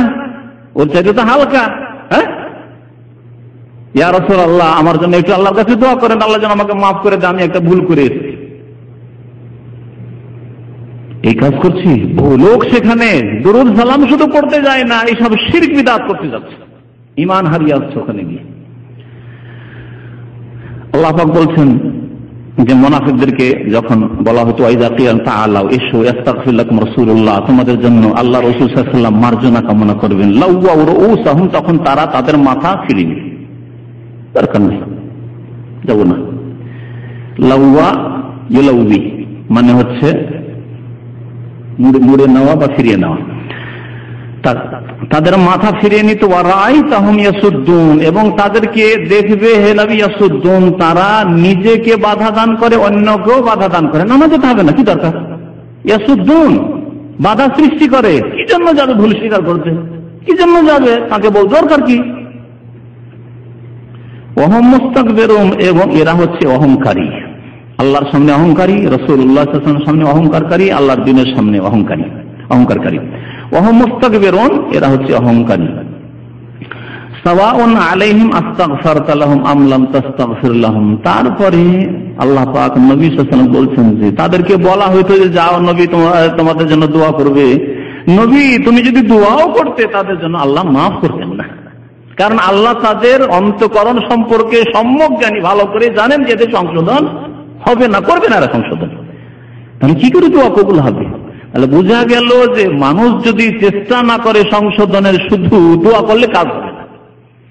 আজকাল বেনামাজিদেরকে দাওয়াত দিতে গিয়ে, অথবা যারা পাপে লিপ্ত আছে দাওয়াত দিতে গিয়ে যখন বলি ভাই 5 ওয়াক্ত নামাজ পড়িয়েন, হুজুর দোয়া করিয়েন, শুনেছেন না? কাউকে বলিয়েন, আত্মীয় স্বজন অথবা কোনো ভাইকে বলবেন ভাই 5 ওয়াক্ত নামাজ পড়ো, হারাম খাওয়া ছেড়ে দাও, হ্যাঁ এই অন্যায় কাজগুলি ছেড়ে দাও, সুদ ঘুষ ছেড়ে দাও, এইগুলো ফিল্ম নোংরা ছবি দেখতে ছেড়ে দাও। যদি আপনাকে শ্রদ্ধা একটু করে তাহলে কি বলবে? দোয়া করিয়ে নিচ্ছে। এই দোয়ায় কাজ হবে? আরে আমার আপনার দোয়া কি করে কাজ হবে? আল্লাহ পাক স্বয়ং রাসূলুল্লাহ সাল্লাল্লাহু আলাইহি ওয়াসাল্লাম বলছেন সাওয়াউন আলাইহিম, তাদের জন্য সমান, আস্তাগফারতা লাহুম, তাদের জন্য দোয়া করেন, মার্জনা কামনা করেন, আম লাম তাস্তাগফির লাহুম, অথবা নাই করেন, লা ইয়াগফিরাল্লাহু লাহুম, আল্লাহ পাক কখনো তাদের গুনাহ মাফ করবেন না, মাফ করবেন না। কারণ আল্লাহ অন্তর জানেন যে এরা অন্তর সোজা করে আসবে না, আর আসেও নি। এই আয়াতে এতটুকু বলা হয় ইন্নাল্লাহা লা ইয়াহদিল কওমাল ফাসিকিন, আল্লাহ পাক বিরুদ্ধাচরণকারী নাফরমান জাতিকে পথ দেখান না, হিদায়াত করেন না। এরা নাফরমান জাতি, সর্বদাই নাফরমান, সুতরাং নাফরমানিতে যারা লিপ্ত থাকবে তাদেরকে আল্লাহ হিদায়াত করবেন না। নাফরমানি ছেড়ে আসতে হবে, মসজিদের রাস্তা ধরেন, চেষ্টা করেন, আর বলেন যে দোয়া করেন আল্লাহ যেন আমার নামাজটা ঠিক আছে, তাহলে কাজ হবে। আর নামাজ ধরবেন না, যখন একটা ভালো মানুষ দেখলেন, হ্যাঁ হুজুর দোয়া করিয়েন, আব্বা দোয়া করিয়েন, বাবা বলছে বাবা নামাজটা পড়িও, টেলিফোনে দোয়া করিয়েন, মা বলছে আপনাকে বাবা নামাজটা ঠিক রাখিও, সৌদি আরব গিয়েছে নামাজটা ঠিক রাখিও, মা দোয়া করিয়েন, আসলেও পড়ে না। ইন্নাল্লাহা লা ইয়াহদিল কওমাল ফাসিকিন, আল্লাহ ফাসিকদেরকে হিদায়াত করবেন না, ফাসিক আল্লাহ হিদায়াত করবেন না। যে সংশোধন করার চেষ্টা করবে তাকে আল্লাহ হিদায়াত করবে। হুদাল লিল মুত্তাকিন, সংযত হওয়ার চেষ্টা করেন, তখন আল্লাহ পাক রাস্তাকে সহজ করে দেবেন। সূরা তাওবার যে মুনাফিক সম্পর্কে যে আয়াতগুলি আছে সেগুলি কিছু কিছু আয়াত এর সাথে লাগাই। কোরআনের সর্বোত্তম তাফসীর হচ্ছে আয়াতের তাফসীর আয়াত দিয়ে। 2 নম্বরের সর্বোত্তম তাফসীর হচ্ছে কোরআনের আয়াতের তাফসীর রাসূলুল্লাহ সাল্লাল্লাহু আলাইহি ওয়াসাল্লামের হাদিস দিয়ে, তারপরে সাহাবায়ে কেরামের উক্তি দিয়ে, তাবেঈনদের উক্তি দিয়ে, আইম্মায়ে কেরামের উক্তি দিয়ে, আর তারপরে আরবি ভাষার যতটা দাবি আছে তাকে লক্ষ্য রেখে তাফসীর করা। খেয়াল খুশি তাফসীর নাই, আপনার মনে যা হইল কোরআন একটা আয়াত সম্পর্কে বলে দেন, এর নাম তাফসীর নাই। কিন্তু এই আয়াতের কাছাকাছি আয়াত আল্লাহ পাক রব্বুল আলামিন সূরা তাওবায় নাযিল করেছেন, তাতে আল্লাহ পাক আরো অতিরিক্ত বলেছেন নবী সাল্লাল্লাহু আলাইহি ওয়াসাল্লামকে আল্লাহ সম্বোধন করে, ইন তাস্তাগফির লাহুম 70 মাররাতান ফালা ইয়াগফিরুল্লাহু লাহুম, এই মুনাফিকদের জন্য একবার নয়, দুইবার নয়, 70 বার করে হে নবী মুহাম্মদ সাল্লাল্লাহু আলাইহি ওয়াসাল্লাম যদি আপনি ইস্তিগফার করেন যে আল্লাহ আব্দুল্লাহ বিন উবাই মুনাফিককে মাফ করে দাও, তার সাথী সঙ্গীদের মাফ করে দাও, এই 300 লোক যে ওদের যেতে গিয়ে রাস্তা থেকে ফিরে চলে আসে এদেরকে মাফ করে দাও, যারা আয়েশা রাদিয়াল্লাহু তাআলা আনহা উপর মিথ্যা অপবাদ দিয়েছিল মুনাফিক দলের, তাদেরকে মাফ করে দাও। ফালা ইয়াগফিরুল্লাহ, 70 বার করে দোয়া করলো আল্লাহ মাফ করবেন না। ইন তাস্তাগফির লাহুম 70 মাররাতান ফালা ইয়াগফিরুল্লাহু লাহুম। 70 বার মানে কি 71 করলে আল্লাহ মাফ করবেন নাকি? হ্যাঁ, এর মানে কি তাই হয়? আচ্ছা 100 বার আল্লাহ বলছেন 70 বার বললে মাফ করবো না, তাহলে কি 100 বার করলে আল্লাহ মাফ করে দেবেন নাকি? না, এখানে সংখ্যা বোঝানো হয়নি। কি বোঝানো হয়েছে? যতই তুমি চাও মাফ তাদের জন্য, আমি মাফ করবো না। যেমন আপনার কাছে কেউ টাকা চাইছে আর জানেন যে হাত বাড়িয়ে টাকা দেবে না, ওর কাছে পড়ে গেলে ওর সাথে শত্রুতাই খরিদ করে নেওয়া হলে, তখন আপনি বলছেন যে ভাই তুমি যদি 100 বার চাও তবু দেবো না। তার মানে কি 101 বার চাইলে দেবেন না? না, তো রাত দিন যদি চাইতে থাকো তবু দেবো না তোমাদের। আল্লাহ পাক তাই বলেছেন, এদের কখনো আমি মাফ করবো না। হুমুল লাযীনা ইয়াকুলুনা লা তুনফিকু আলা মান ইনদা রাসূলিল্লাহ। মুনাফিকের শত্রুতা, আব্দুল্লাহ বিন উবাই মুনাফিক এবং তার সাথী সঙ্গীদের শত্রুতা মাঝে মাঝে প্রকাশ পেয়ে যেত। মুনাফিক লুকিয়ে রাখে শত্রুতা তো লুকিয়ে রাখে, কিন্তু কাজে কর্মে কখনো কখনো কাটিয়ে যায়, খুলে যায়, মুখোশ খুলে যায়। হুমুল লাযীনা ইয়াকুলুন, আল্লাহ পাক নাযিল করলেন যে এরাই বলেছে লা তুনফিকু আলা মান ইনদা রাসূলিল্লাহ। এখানে একটি ঘটনা আছে। আব্দুল্লাহ বিন উবাই মুনাফিক কোন এক যুদ্ধ থেকে ফিরে আসছে আর বলছে যে এই যে মুহাম্মদ সাল্লাল্লাহু আলাইহি ওয়াসাল্লাম এসেছে, সে সাল্লাল্লাহু আলাইহি ওয়াসাল্লাম বলতো না, আমি বলছি। এটা ভাবিয়েন না যে মুহাম্মদ সাল্লাল্লাহু আলাইহি ওয়াসাল্লাম আব্দুল্লাহ বিন উবাই মুনাফিক সাল্লাল্লাহু আলাইহি ওয়াসাল্লাম বলবেন। মুহাম্মদ রাসূলুল্লাহ সাল্লাল্লাহু আলাইহি ওয়াসাল্লাম এর সাথীরা এই যে মদিনায় এসে ধীরে ধীরে ধীরে শক্তিশালী হয়ে গেল। এদেরকে কে শক্তিশালী করলো? আমরাই তো বললাম। কারণ আব্দুল্লাহ বিন উবাই মুনাফিক আওস খাজরাজ এইসব গোত্রের ছিল, খাজরাজ গোত্রের। তো আমরাই তো বললাম, এদেরকে কেন আশ্রয় দিলাম? এরা যদি শুরু থেকে আমরা আশ্রয় না দিতাম মদিনায়, তাহলে এরা কিছু করতে পারতো না। দেখো এখন শক্তিশালী হয়ে গেছে। এদেরকে মদিনা থেকে তাড়াবার একটি হচ্ছে পন্থা, তা হচ্ছে যে মুহাম্মদ সাল্লাল্লাহু আলাইহি ওয়াসাল্লামের আশেপাশে যারা আছে সাথী সঙ্গী মুহাজির, উদ্দেশ্য হচ্ছে মুহাজিরিন, এদের উপর খরচ করিয়ে না। এদেরকে বাড়িতে থাকতে দিচ্ছ, এদেরকে খাবার দিচ্ছ, এদেরকে কাজের ব্যবস্থা দিচ্ছ, কেন দিচ্ছ এদেরকে? লা তুনফিকু আলা মান ইনদা রাসূলিল্লাহ, রাসূলুল্লাহ সাল্লাল্লাহু আলাইহি ওয়াসাল্লামের নিকটে যারা রয়েছে অর্থাৎ সাহাবায়ে কেরাম মুহাজিরিন, এদের উপর ব্যয় করিও না, এদেরকে খরচ দিও না, ছেড়ে দিও না। হাত্তা ইয়ানফাযু, যখন বাধ্য হবে, মদিনায় খেতেও পায় না, থাকার জায়গাও পায় না, কোনো আশ্রয়ও পায় না, হাত্তা ইয়ানফাযু, তখন পালিয়ে যাবে, এদিক ওদিক বিক্ষিপ্ত হয়ে যাবে। ইনফাদ্দা মানে হচ্ছে বিক্ষিপ্ত হয়ে যাচ্ছে, ছড়িয়ে ছিটিয়ে যাওয়া। তখন মদিনা থেকে বিক্ষিপ্ত হয়ে পালিয়ে যাবে। তখন আর মুহাম্মদ সাল্লাল্লাহু আলাইহি ওয়াসাল্লামের সাথে থাকবে না, এদের জ্বালা যখন ধরবে তখন পালিয়ে যাবে। আল্লাহ পাক বলছেন যে তোমাদেরকে যা দিয়েছি, কে দিয়েছে এটা? তোমাদের যে মদিনার খেজুরের বাগান আর জমি জায়গা, এগুলি কার? আল্লাহ। আল্লাহ বলছেন ওয়ালিল্লাহি খাযাইনুস সামাওয়াতি ওয়াল আরদ, আল্লাহ পাকই একমাত্র মালিক আসমান জমিনের ধনভাণ্ডার। খাযাইন, খাজানাতুল জামা, আল্লাহরই জন্য আসমান এবং জমিনের ধনভাণ্ডার। ওয়ালাকিন্নাল মুনাফিকিন, কিন্তু মুনাফিকরা লা ইয়াফকাহুন, বুঝে না, নির্বোধ, মনে করে যেগুলি আমাদের, তোমাদের কাছ থেকে কেড়ে আমি মুহাজিরিনদেরকে দিয়ে দিতে পারি, তোমাদেরকে ধ্বংস করে দিতে পারি, মুহাজিরদেরকে উঠিয়ে দিতে পারি। আল্লাহ তাই করলেন, মুনাফিকদেরকে নিশ্চিহ্ন করে দিলেন। কোথায় মদিনার মুনাফিক আছে? শেষ হয়ে গেছে। ইয়াকুলুনা, শুধু তাই না, আরো তারা বলতো লাই রাজানা ইলাল মাদিনা, এক যুদ্ধ থেকে ফিরে আসছিল, আর ফিরে আসতে এক ঘটনা ঘটে। ঘটনাগুলি যদি হাদিস থেকে শোনাই তো আরো ভালো হবে। এক মুহাজির আর আনসারীতে একটু লড়াই হয়ে যায়। কোন এক মুহাজির এক আনসারীকে পাছায় লাথ দিল, তখন আনসারী একে মারতে আসে। আনসারী যখন মারতে আসে তখন ও মুহাজির যে সে তখন মুহাজিরিন দলকে ডাকে, ও মুহাজির ভাইরা বাঁচাও আমাকে, রক্ষা করো আমাকে। এই যখন দেখলো যে মুহাজিরকে দীর্ঘ ডাক দিয়ে দিল, বা আগে আনসারদেরকে ডাক দিল, আল্লাহ আনসার, আনসারীরা বাঁচাও আমাকে, রক্ষা করো আমাকে, একে মারছে। দুই দিক থেকে যখন এইরকম ডাক হলো, এইদিকে আনসারীরা দৌড় দিয়ে চলে এসেছে, ওইদিকে মুহাজিররা দৌড় দিয়ে চলে এসেছে, মনে হচ্ছে দুই দিকে যুদ্ধ এখন শুরু হয়ে যাবে। কাফেরদের বিরুদ্ধে যুদ্ধ করে ফিরে আসছে, আপোষে এখন লড়াই শুরু হয়ে যাওয়ার মতো উপক্রম হয়েছে। নবী করিম সাল্লাল্লাহু আলাইহি ওয়াসাল্লামের কানে আওয়াজ পৌঁছিল, এই কোন আওয়াজ? এই তো প্রথম শুনছি। ইয়া আলাল মুহাজিরিন, ইয়া আলাল আনসার। মুহাজিররা মুহাজিরিনদেরকে ডাকছে আর আনসারীদেরকে ডাকছে। এই কোন হলো রে বাবা? নবী করিম সাল্লাল্লাহু আলাইহি ওয়াসাল্লাম তাড়াতাড়ি পৌঁছে গেলেন আর বললেন যে আবে দাওয়াল জাহেলিয়া, এই জাহিলি যুগের ডাক ডাকছো তোমরা? আরে জাহিলি যুগের শিরক কুফরি জমানে এরকম জাতীয়তাবাদ ছিল, এই জাতীয়তাবাদ ইসলামে নেই। যে দেশি ভাইরা রক্ষা করো, হে দেশি ভাইরা আমার দেশের লোকেরা রক্ষা করো, ইসলামে নেই। এই জন্য নবী করিম সাল্লাল্লাহু আলাইহি ওয়াসাল্লাম বললেন আবে দাওয়াল জাহেলিয়া, জাহিলিয়া যুগের ডাক ডাকছো, দাউহা, খবরদার ছেড়ে দাও, জীবনে আর এরকম ভাবে ডাকবে না, এই জাতীয়তার ডাক ডাকবে না। ফাইন্নাহা মুমতানা, কারণ এই ডাক, এই যে দলাদলি, এই জাতীয়তা, ফাইন্না মুমতানা, পচা সড়া দুর্গন্ধযুক্ত বস্তু। মুমতানা বলেছেন সড়া বস্তু, এইরকম কাজ কখনো করবে না।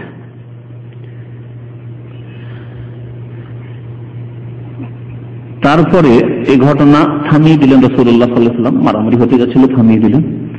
আব্দুল্লাহ বিন উবাই মুনাফিক সাথী সঙ্গীদেরকে বলছে, আচ্ছা লাই রাজানা ইলাল মদিনাতি লা ইখরিজান্নাল আ'আজ্জ মিনহাল আযাল, মদিনা ফিরে যাই, আর মদিনা ফিরে গিয়ে যারা সম্মানিত এই নিকৃষ্ট নিজ জাতকে ওখান থেকে তাড়িয়ে দেবে।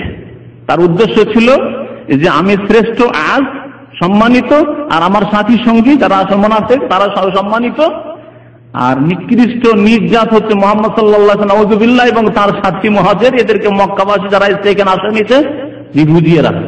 আজকালও রিফিউজি নাম চলছে, মুসলিম দেশে আশ্রয় নিয়েছে, তারপরে রিফিউজি দেখে গেল। এদেরকে বের করে দিব, লা ইখরিজান্নাল আ'আজ্জ মিনহাল, এক তো বের করে দিব এই কথা, আর দুই নম্বর কথা আমরা সম্মানিত আর এরা হচ্ছে নিজ জাত, আজাল, লাঞ্ছিতেরা, নিকৃষ্ট লোকেরা, নিকৃষ্টদেরকে সম্মানিতরা বের করে দেবে। এর সাথে সাথে এতটুকু আল্লাহ কোরআনে কেন বলেছেন, হাদিসে রয়েছে। তার সাথে সাথে এই আব্দুল্লাহ বিন উবাই তার সাথী সঙ্গীদেরকে বলল, খাওয়াও আনসারীদেরকে, আওস এবং খাজরাজ এই যে গোত্রের লোক, এদেরকে বললো যে খুব খাওয়াও, নিজের কুকুর পুষো আর কুকুর খেয়ে দে তোমাকে খাবে। সাম্মেন কালবাকা ইয়াকুলুকা, এই বাক্যটি বলেছিল। আরবি প্রবাদ, আগে যুগ প্রাচীন যুগেরই প্রবাদ, সাম্মেন কালবাকা, নিজের কুকুরকে খাওয়িয়ে খুব আদর যত্ন করো, আর একদিন কুকুর লাফ দিয়ে তোমার উপর আসবার তোমাকেই খাবে। দেখো এদেরকে খাওয়িয়ে খাওয়িয়ে মোটা করলে, এই মুহাজিরদেরকে আর আজকে দেখো ওদের মারতে আসছে। চলো মদিনা চলো, এদের সবকে তাড়াবো, বের করবো সব।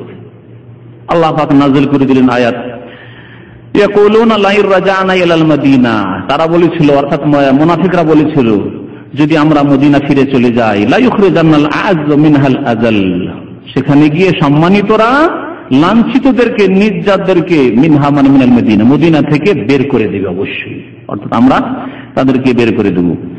আল্লাহ বলছেন যে সম্মানিত কে দাবি করলে হবে শুধু যে আমরাই সম্মানিত? আল্লাহ ওয়ালিল্লাহিল ইজ্জাত, সম্মানিত আল্লাহ পাক, ইজ্জত সম্মান একমাত্র আল্লাহ পাকের জন্য। আর ওয়ালি রাসূলিহি, সম্মান আল্লাহ দান করেন কাকে?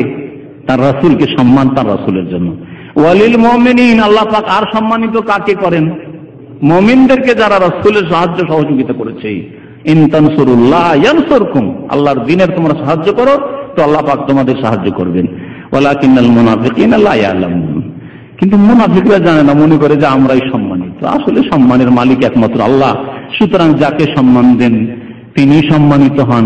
আল্লাহ পাক সম্মান দিয়েছেন, রাসূলকে দেবেন, রাসূলকে সম্মান দেবেন, মুমিনদেরকে। ওয়ালিল্লাহুম্মা মালিকাল মুলক তুতিল মুলকা মান তাশা ওয়া তানজিউল মুলকা মিম্মান তাশা ওয়া তুইজ্জু মান তাশা, আল্লাহ যাকে চাও তুমি সম্মান দিয়ে থাকো, ইজ্জত দিয়ে থাকো, আর ওয়া তুযিল্লু মান তাশা, আর যাকে চাও তুমি লাঞ্ছিত অপদস্থ করে থাকো।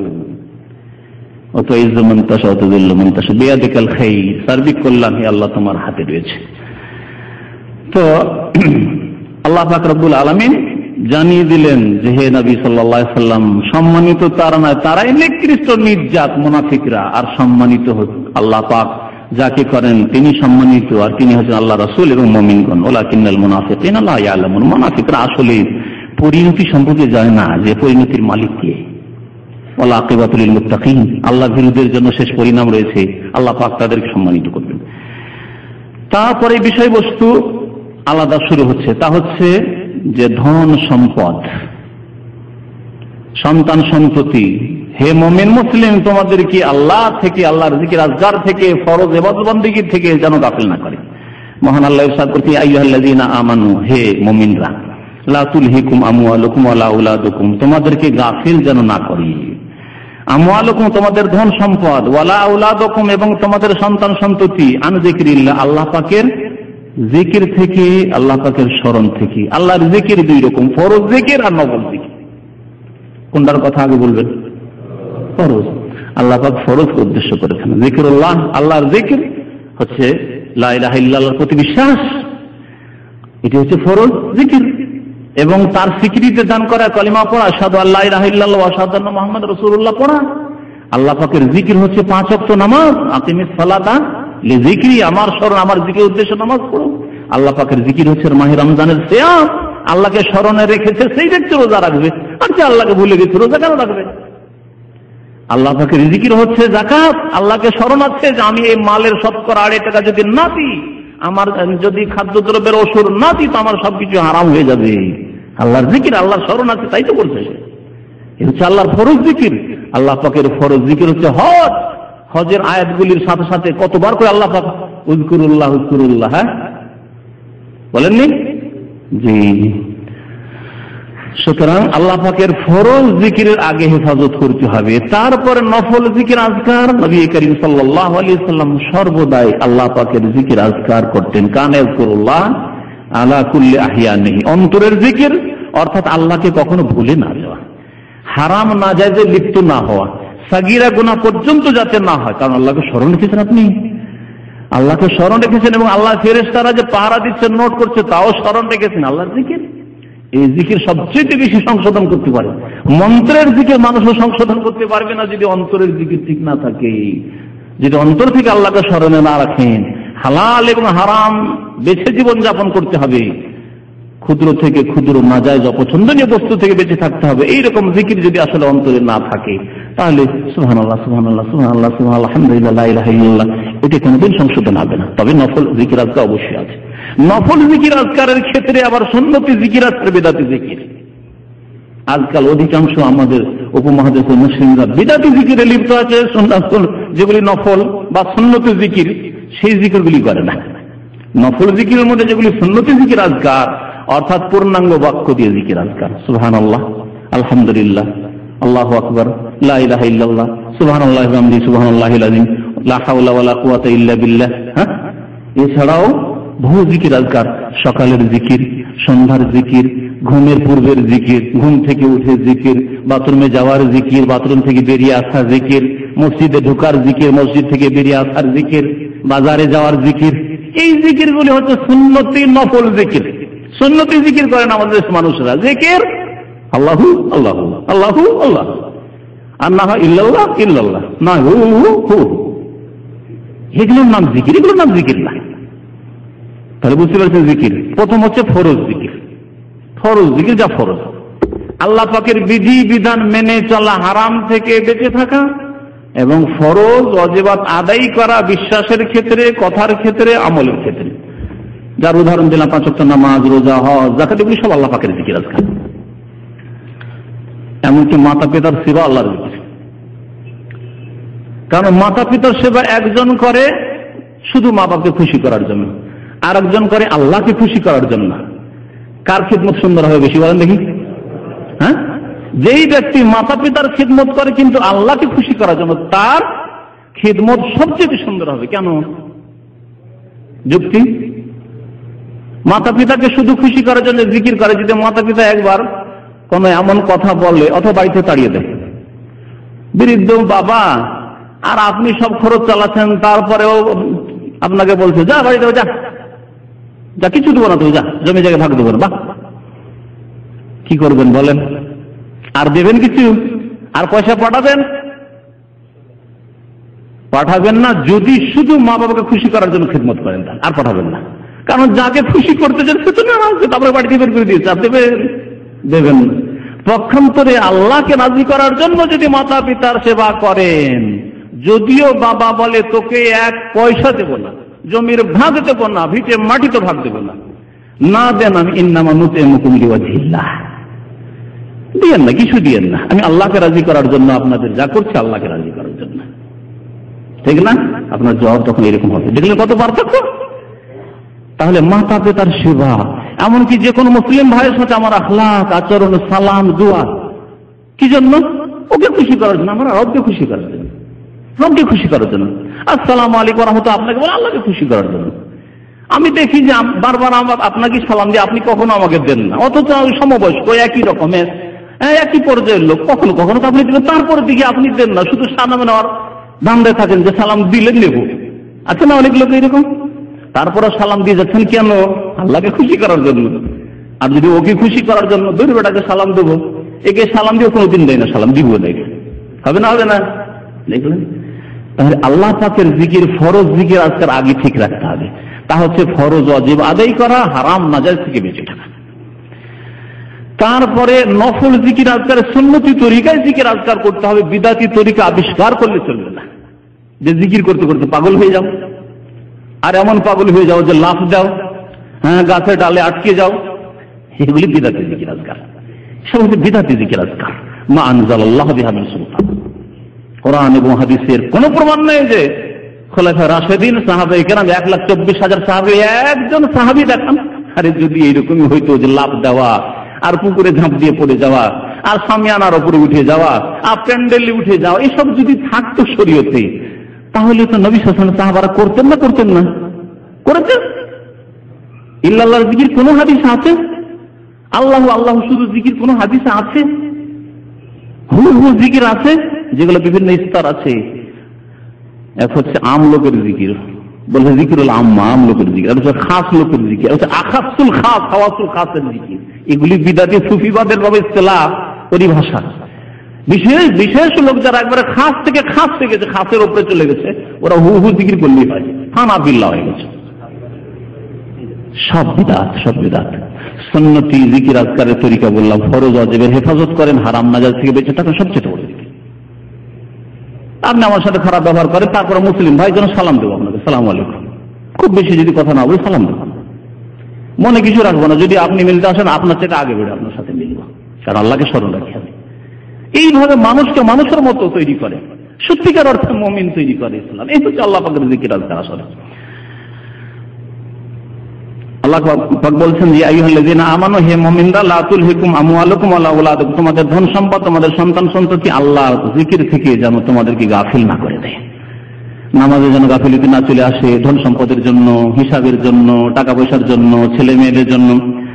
অনেক মহিলারা আছে নামাজ পড়ে না, ও ছোট ছেলে, 1 বছর 2 বছর ছেলে বারবার কাপড়ে পেশাব করে দেয়, কি করবো, বিছানা খারাপ করে দেয়, এই কারণে নামাজ পড়তে পারি না, নামাজ পড়ে না। এই আয়াতের অন্তর্গত ওমাইয়া ফাল যালিকা, যারা এরকম করবে, ছেলে মেয়েদের জন্য নামাজ পড়তে পারে না, ধন সম্পদ বেশি হয়ে গেছে, এখন হিসাবে ফুরসুতি হয় না মসজিদে যাওয়ার, নামাজ পড়ার। ওমাইয়া ফাল যালিকা, যারা এরকম করবে, আল্লাহর জিকির থেকে গাফিল হয়ে যাবে, ফরজ নামাজ থেকে গাফিল হয়ে যাবে, ফাউলাইকা হুমুল খাসিরুন, এরাই তো ক্ষতিগ্রস্ত। আল্লাহ বলছেন এরাই তো ক্ষতিগ্রস্ত, জাহান্নামী এরাই ক্ষতিগ্রস্ত। কে? যারা জাহান্নামী তারাই ক্ষতিগ্রস্ত। ওয়ানফিকু মিম্মা রাযাকনাকুম, আল্লাহ বলছেন তোমরা ব্যয় করো, খরচ করো ওই ধন সম্পদ হতে যা তোমাদেরকে আমি দান করেছি, রিজিকে দিয়েছি, যা দিয়েছি সবগুলি আল্লাহ দান করতে বলছেন না। মিম্মা রাযাকনাকুম, যারা গ্রামার বুঝে, মিন বাদিয়া, মিন হারফে জার, কিছু অংশের জন্য ব্যবহার করা হয়। ওয়া আতুহু মিম্মা লিল্লাহ, আর আল্লাহ কোরআনে বলছেন আল্লাহর ধন সম্পদ হতে কিছু দাও। কতটা দিতে বলেছেন আল্লাহ ফরজ যাকাতে? শতকরা 2.5 টাকা, 20 মনে। এখন আজকাল অধিকাংশ খাদ্যদ্রব্য সেচ করা, তাহলে 20 মনে 1 মন, যদি বিনা সেচে হয় 10 মনে 1 মন। মাঝে মধ্যে আত্মীয় স্বজনদের সাহায্য সহযোগিতার প্রয়োজন, সবসময় নয়, সব জায়গায় দিতে বলা হচ্ছে না, সমস্ত বেতন দিয়ে দেন না, যারা দিচ্ছেন বল করছেন সব বেতনই দিয়ে দিলেন বাপ মাকে, 10 বছর কাজ করার পরে বাড়ি ফিরে যাচ্ছেন, কিছুই নেই, তারপরে বাবাকে বলছে আমি এখন কি করব, কি করবি, 10 বিঘা জমি করেছি, তোরা 5 বিঘা আছে, ভাগ করে না। আমি যে 10 বছর কাজ করে এলাম সৌদি আরবে, কিছুই নেই। নির্বোধ এরা শরীয়ত দিন বুঝে না, যার ফলে নিজের উপর তারা জুলম অত্যাচার করেছে। আল্লাহ পাক বলছেন ওয়ানফিকু মিম্মা রাযাকনাকুম, যা তোমাদেরকে রিজিক দিয়েছি তা হতে খরচ করো। তা সবগুলি বলেননি আল্লাহ পাক রব্বুল আলামিন, তা হতে খরচ করো। মিন কাবলি আন ইয়াতি আহাদাকুমুল মউত, তোমাদের নিকট বা তোমাদের কারো নিকট মউত, মৃত্যু আসার পূর্বে। খরচ তখন করতে হবে, মরার পরে। আমাদের দেশের মানুষ অপেক্ষা করে মরবে, তখন কি করব, তাকে কি দেশের ভাষায় কি বলে না, 40 তো দিন ভাড়া, এমনি বলে যে কিছু খরচ করা, মায়ের নামে খরচ করা শব্দ ব্যবহার করে। মায়ের নামে কিছু খরচ করতে হবে, মরার আগে পর্যন্ত কিছু করবে না, মরলে খরচ করবে বিদাতি তরিকা। আল্লাহ বলছেন যে না, মরার আগে করো। মিন কাবলি আন ইয়াতি আহাদাকুমুল মউত, তোমাদের কারো নিকট মওত আসার পূর্বে আল্লাহর রাস্তায় খরচ করো, নিজের ধন দিয়ে খরচ করো। কারো আশায় বসে থাকিও না আমি মরবো তখন আমার ছেলেরা করবে, আমার মেয়েরা করবে না। আচ্ছা, এই যে খরচ করার কথা বলেছে, কোন খরচ? প্রথম খরচ হচ্ছে ফরজ খরচ, আর ফরজ খরচ 2 ভাগে বিভক্ত। এক হচ্ছে যাকাত ফরজ খরচ, আর এক হচ্ছে নাফাকাতে ওয়াজিবা, যেই ব্যয় বহন আপনার উপর ফরজ। যাকাত ছাড়াও বেশ কিছু ব্যয় বহন আছে যেগুলি আমার আপনার উপর ফরজ আছে। বৃদ্ধ মাতা পিতার উপর খরচ করা, তাদের চিকিৎসা, তাদের ঘর বানিয়ে দিতে হবে, থাকার জায়গা নেই, অথবা যে কোনো প্রয়োজন রয়েছে, তাদের লিবাস পোশাক, তাদের খাওয়া দাওয়া ইত্যাদি। আচ্ছা, ভাই আছে, ছোট নাবালক ভাই আছে, সাবালক ভাই নিজে খেতে খাবে, সাবালক হলে সে খেতে খাবে, নাবালক হয়ে আছে আর তাদের খরচ দিতে হবে, আব্বা পারে না, ফরজ নয় আপনার ওপর, ফরজ। আপনার বোন তালাক খেয়ে চলে এসছে, স্বামীর বাড়িতে আর জায়গা নেই, চলে এসছে, কে খরচ দেবে, কে খাওয়াবে, ফরজ নয়, ফরজ। ওয়ানফিকু মিম্মা রাযাকনাকুম, যা আল্লাহ তোমাদেরকে রিজিক দিয়েছেন এই খরচ করো, এগুলি করো। বোন বিধবা চলে এসছে, তার আর দেখার কেউ নেই, খরচ করতে হবে, নিজের ক্যাশ থেকে দিয়ে খরচ করতে হবে। এইরকমই গ্রামের যারা ইয়তীম রয়েছে, বিধবা রয়েছে, দেখার মতো কেউ নেই, আপনি একাই না পারেন, আরো কিছু সাথী সঙ্গী তৈরি করেন, এটা সমিতি তৈরি করেন, আমাদের গ্রামের বিধবা ইয়তীমগুলিকে আমরা দেখাশোনা করবো, আমাদের একটা ফান্ড থাকবে। এগুলি ফরজ, এগুলিকে বলা হয়েছে নাফাকায়ে ওয়াজিবা, ফরজ খরচ। তাহলে যাকাত ছাড়াও আল্লাহ পাক ফরজ খরচ রেখেছেন, এই ফরজ খরচ। আর এই 2 ফরজ খরচ ছাড়া বাকিগুলি হচ্ছে নফল খরচ। গ্রামে যদি মসজিদ না থাকে তাহলে মসজিদ বানানোর জন্য খরচ করা ফরজ। গ্রামে শিক্ষার ব্যবস্থা, ইসলাম শিক্ষার ব্যবস্থা নেই, সরকারের পক্ষ থেকে নেই, তাহলে জনসাধারণের খরচ করতে হবে, যাতে করে কমের পক্ষে প্রাথমিক শিক্ষা আমার আপনার ছেলেমেয়েরা, গ্রামের ছেলেমেয়েরা শিখতে পারে। আর তারপরে অতিরিক্ত বড় বড় মাদ্রাসা তৈরি করার, আর বড় বড় আরো জনকল্যাণমূলক কাজ করা ইত্যাদি করা নফল, অনেক কাজ আছে যেগুলি নফল। অন্যদেরকে দান করা, অন্য গ্রামের লোককে দান করা, অন্য দেশে দান করা ইত্যাদি, এগুলো হচ্ছে নফল কাজ। মৃত্যুর আগেই তোমরা যা কিছু আল্লাহ রিজিক দান করেছেন, আল্লাহ বলছেন আমি যা রিজিক দান করেছি তোমরা ব্যয় করো। ফায়াকুলু, যখন মৃত্যুর মুহূর্ত চলে আসে, ফায়াকুলু তখন বলে, যে ব্যক্তি মৃত্যু মুখে পতিত হয়ে গেছে, কাছাকাছি চলে গেছে, ফেরেশতাদেরকে যখন দেখে নেয় তখন বলে ফায়াকুলু রব্বি, বলে হে রব, লাউলা আখারতানি ইলা আজালিন করিব, আমাকে অল্প কিছু সময় কেন অবসর দিলে না, লাউলা আখারতানি, আমাকে অবসর দিলে না কেন, ইলা আজালিন করিব, অল্প সময়, ফাআসাদদাকা, তাহলে আমি কি করে, আসাদদাকা আসলে ছিল আতাসাদদাকা, তাহলে আমি দান খায়রাত করে দিতাম, কিছুই রাখতাম না, রাখবো কি, আমি দুনিয়া থেকে চলে আসবো তো দান করে দিতাম। ওয়া আকুম মিনাস সালিহিন, এবং আমি সৎকর্মশীল নেক লোকদের অন্তর্ভুক্ত হয়ে যেতাম। এর অন্তর্ভুক্ত হচ্ছে হজ করা, যারা হজ করেনি অথচ হজ ফরজ আছে। 30 বছর বয়সে হজ ফরজ হয়েছে, আর 60-70 বছর বয়স না হয়ে রিটায়ার না হলে হজ করবে না, ছেলে মেয়ের বিবাহ দেওয়া হয়নি তাই হজ করবে না। আমাদের দেশের হাজিরা যারা 70-80 বছর হবে, চলতে পারে না, বসতে পারে না, উঠতে পারে না, তখন আসবে হজ করতে। এই অবস্থায় যদি মনে যায় তখন ওই আকাঙ্ক্ষা, আল্লাহ আর একটু সুযোগ কেন দাও না, আল্লাহ আর 1 বছর সুযোগ দাও, আগামী বছর হজ করে চলে আসবে। লাউলা আখারতানি ইলা আজালিন করিবিন ফাআসাদদাকা ওয়া আকুম মিনাস সালিহিন, আল্লাহ যাকাত দিন, এতদিন আল্লাহ ভালো করে যাকাত দিয়ে আসবো, দান খায়রাত করে আসবো। মাতা পিতাকে খরচ দিন, আল্লাহ এখন থেকে খরচ দিব, আল্লাহ সময় দাও, কিছু সময় দাও। ফাআসাদদাকা ওয়া আকুম মিনাস সালিহিন ওয়া লা ইউআখিরুল্লাহু নাফসা, আল্লাহ বলছেন কখনো আল্লাহ কোন ব্যক্তিকে অবসর দেবেন না, ছাড় দেবেন না, বিলম্ব করবেন না। ইজা জা আজালুহা, যখন তার নির্ধারিত সময় চলে আসবে, নির্ধারিত সময়। মতের বিষয়টি এমন, অনেক লোক, আমি মাঝে মাঝে চিন্তা করি, অনেক লোক মতের আকাঙ্ক্ষা করছে, বালা মুসিবত আছে, আর বেঁচে থাকতে ভালো লাগে না, মরতে চাইছে, মত আসে না, ঠিক না? আর অনেক লোক বাঁচতে চাইছে যে মরবো না, এত ধন সম্পদ ছেড়ে মরবো কি করে, এত ভালো বাড়ি ছেড়ে যাবো কি করে, কিন্তু থাকতে পারছে না, আল্লাহ নিয়ে নিচ্ছেন। মতকে কেউ পিছিয়ে দিতে পারে না ধাক্কা দিয়ে, আর এগিয়েও নিয়ে আসতে পারে না টেনে, যে আমি আর চাই না, দুনিয়া চাই না, সুতরাং আমার মত চলে আসুক না।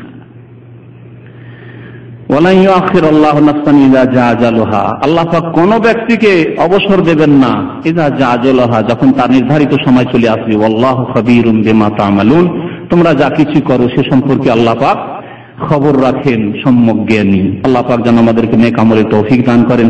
আল্লাহ পাক আমাদেরকে এই দুনিয়ায় যেন আমাদের হায়াতে বরকত দান করেন, আমাদেরকে ফরজ ওয়াজিব আদায় করার তৌফিক দান করেন, হারাম নাজায়েজ থেকে বেঁচে থাকার যেন তৌফিক দান করেন। আল্লাহ পাক আমাদেরকে সুন্নাত তরিকায় নফল জিকির আজকার বেশি বেশি যেন তৌফিক দান করেন।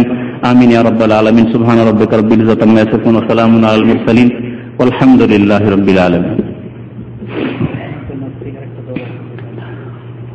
নাস্তিক ভাই বলছেন যে আরেকটা দল আছে নাস্তিক, ওরা কাফের। আর নাস্তিককে মুশরিক বলা যেতে পারে।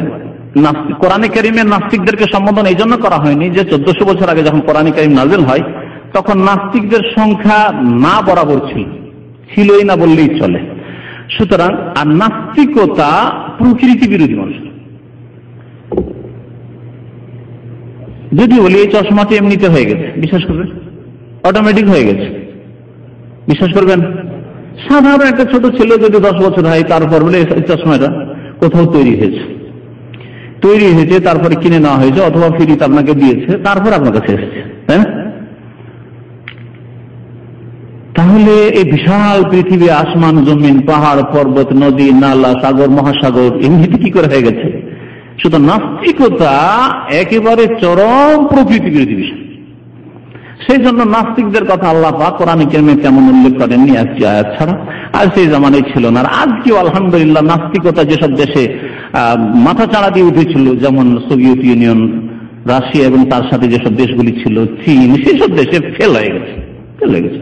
শুধু নাস্তিকতা এমন এক ভ্রান্ত মতবাদ, সবগুলি ভ্রান্ত, যতগুলি কুফরি রয়েছে, কিন্তু আল্লাহ পাকের সবচেয়ে বড় মার রয়েছে নাস্তিকতার উপর। এই জন্য 70 বছরের বেশি এত বড় শক্তি হওয়ার পরও টিকতে পারল না, ধ্বংস হয়ে গেছে সেই রাশিয়ার বাতিল শক্তি। জি। আর যারা নাস্তিক তারাও এক রকমের মুশরিক। নাস্তিক মনের পূজা করে, নাস্তিক মনের পূজা করে, মানে মনে যেটা বলে সেটাই, একে মনের পূজা বলা হয়েছে। আফারাআইতা মান ইত্তাখাযা ইলাহাহু হাওয়াহু, কোরআনে কারীম আল্লাহ বলেছেন, আচ্ছা তুমি কি দেখেছো ওই ব্যক্তিকে যে নিজের হাওয়া মানে কুপ্রবৃত্তির পূজা করে, কুপ্রবৃত্তিকে এলাহ উপাস্য হিসেবে, মাবুদ হিসেবে ধারণ করেছে। সুতরাং যে নাস্তিক সে মনের পূজারী, মনের পূজা করে, সে মুশরিক। এগুলো মুসলিম ফিরকার মধ্যে ওরা যারা ইসলাম নষ্ট করে বেরিয়ে চলে গেছে, যেমন কাদিয়ানি অথবা আরো যেসব দলগুলি রয়েছে, আপনার বাতিনি, বহু দল রয়েছে যেগুলি ইমান ভঙ্গকারী বিষয়ের উপর একটা যে বক্তব্য আছে তাতে 10টির বেশি ইমান ভঙ্গকারী কারণ, যাতে ইমান নষ্ট হয়ে যায়, ইসলাম ভঙ্গ হয়ে যায়, কোরআনে হাদিসের আলোকে দলিল সব বর্ণনা করা হয়েছে। তাতে পাবেন যে এগুলো মুসলিম ফিরকা ইসলামে এসেছিল, আবার বেরিয়ে চলে গেছে। জি, হয় মুশরিক হয়ে গেছে, না কাফের হয়ে গেছে। ভাই প্রশ্ন করেছেন, আমরা জানি ইসলাম মৃত্যুবরণ করেছে, কিন্তু কেউ কেউ বলে যে মৃত্যুবরণ করেনি। তাদের দলিল হচ্ছে যে রাসূল সাল্লাল্লাহু আলাইহি ওয়াসাল্লাম মেরাজে মুসা আলাইহিস সালামের সাথে এবং নবী রাসূলগণ, শুধু তো নবী যে হায়াত আছেন তা না, তো মুসা আলাইহিস সালাম হায়াত আছে। হ্যাঁ, সমস্ত নবী, আদম আলাইহিস সালামকে দেখলেন, ইউসুফ আলাইহিস সালামকে দেখলেন, আসমানে সবাই হায়াত আছে। তাদের হায়াতগুলি হচ্ছে পরলৌকিক হায়াত। এর আগে আমি একবার বর্ণনা করেছি, মানুষের হায়াত হচ্ছে প্রায় 5 রকম বর্ণনা করেছি।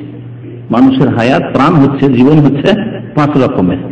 একটি হচ্ছে মায়ের পেটে একটা ছেলে আছে, আর আজকে ভূমিষ্ঠ হইল, 2 ঘন্টা আগে ভূমিষ্ঠ হলো। ভূমিষ্ঠ হওয়ার আগে যে অবস্থায় ছিল এখন কি সেই অবস্থায় আছে?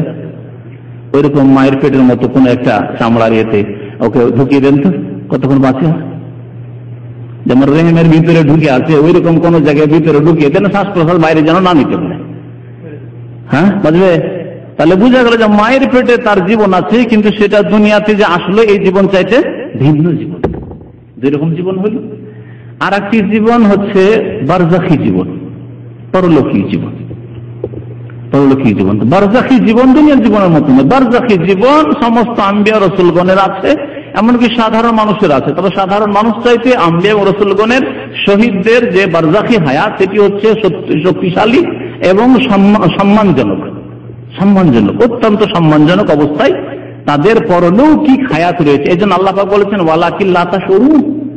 শহীদদের সম্পর্কে আল্লাহ বলেছেন ওয়ালা তাকুলু লিমান ইউকতালু ফি সাবিলিল্লাহ, যারা আল্লাহর রাস্তায় শহীদ হয়েছে তাদেরকে কি বলিও না, মুআতা মৃত বলিও না, বাল আহইয়াউন, বরং তারা বেঁচে রয়েছেন, হায়াতে রয়েছেন।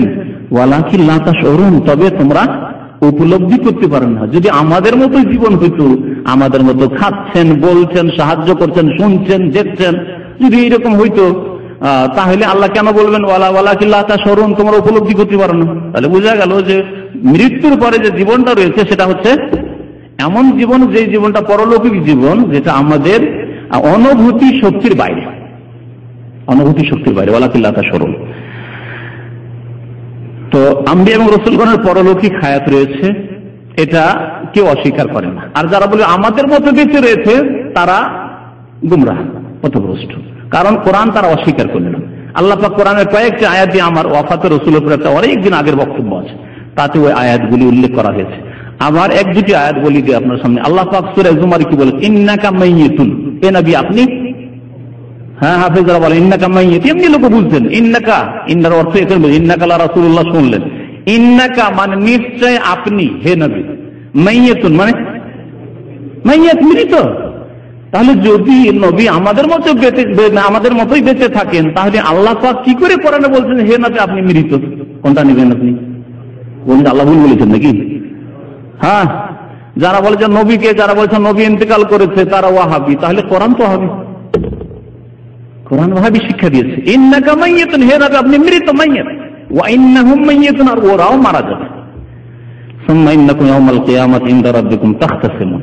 আর আয়াত আল্লাহ পাক কোরআনে কারীমে বলছেন ওয়া মা জাআলনা লিবাশারিন মিন ক্বাবলিকাল খুলদা, হে নবী, সূরা আম্বিয়া, কোন মানুষের জন্য পৃথিবীতে স্থায়িত্ব আমি রাখিনি, স্থায়ী ভাবে থাকবে আপনার পূর্বে। আফাই মিথ্যা, আপনি যদি মারা যান, মিথ্যা মাতা ইয়ামাতো থেকে, সামিয়াসমাও থেকে মিথ্যা, আফাই মিথ্যা, আপনি যদি মারা যান, ফাহুমুল খালিদুন, তারা চিরকাল থাকবে। তাহলে বোঝা গেল যে নবী সাল্লাল্লাহু আলাইহি ওয়াসাল্লাম মৃত্যুবরণ করেছেন, যে আল্লাহ বলেছেন আফাই মিথ্যা, আপনি যদি মারা যান। তৃতীয় আয়াতে যে আয়াত আবু বকর সিদ্দিক রাদিয়াল্লাহু তাআলা নবী সাল্লাল্লাহু আলাইহি ওয়াসাল্লাম ইন্তেকালের পরে এসে পড়েছিলেন মসজিদ নববীতে, যখন হযরত ওমর রাদিয়াল্লাহু তাআলা পাগল হয়ে গিয়েছিলেন আর বুলবক ছিলেন। হ্যাঁ, কি বলেছিলেন আয়াত? হ্যাঁ, ওমা মুহাম্মাদুন ইল্লা রাসূল কাদ খালাত মিন ক্বাবলিহি রাসূল আফাইম মাতা। সুতরাং তিনি যদি মারা যান, মাতা ইয়ামুতু মানে মারা যান কিনা, আও কোতেলা, তাহলে নবী সাল্লাল্লাহু আলাইহি ওয়াসাল্লাম ইন্তেকাল করেছেন। কোরআনে স্পষ্ট বলছে, বহু হাদিস রয়েছে। নবী সাল্লাল্লাহু আলাইহি ওয়াসাল্লাম সম্পর্কে মা আয়েশাকে বলছেন, কোথায় মারা গেছেন তিনি কি বলেছেন, মাতা রাসূলুল্লাহ সাল্লাল্লাহু আলাইহি ওয়াসাল্লাম বাইনা হাকিনাতি ওয়া যাকিনাতি, আমি এইভাবে ধরেছিলাম রাসূলুল্লাহ সাল্লাল্লাহু আলাইহি ওয়াসাল্লামকে, আমার থুতনি আর আমার এই যে বক্ষ, এর মাঝখানে রাসূলুল্লাহ সাল্লাল্লাহু আলাইহি ওয়াসাল্লাম ইন্তেকাল হয়েছে।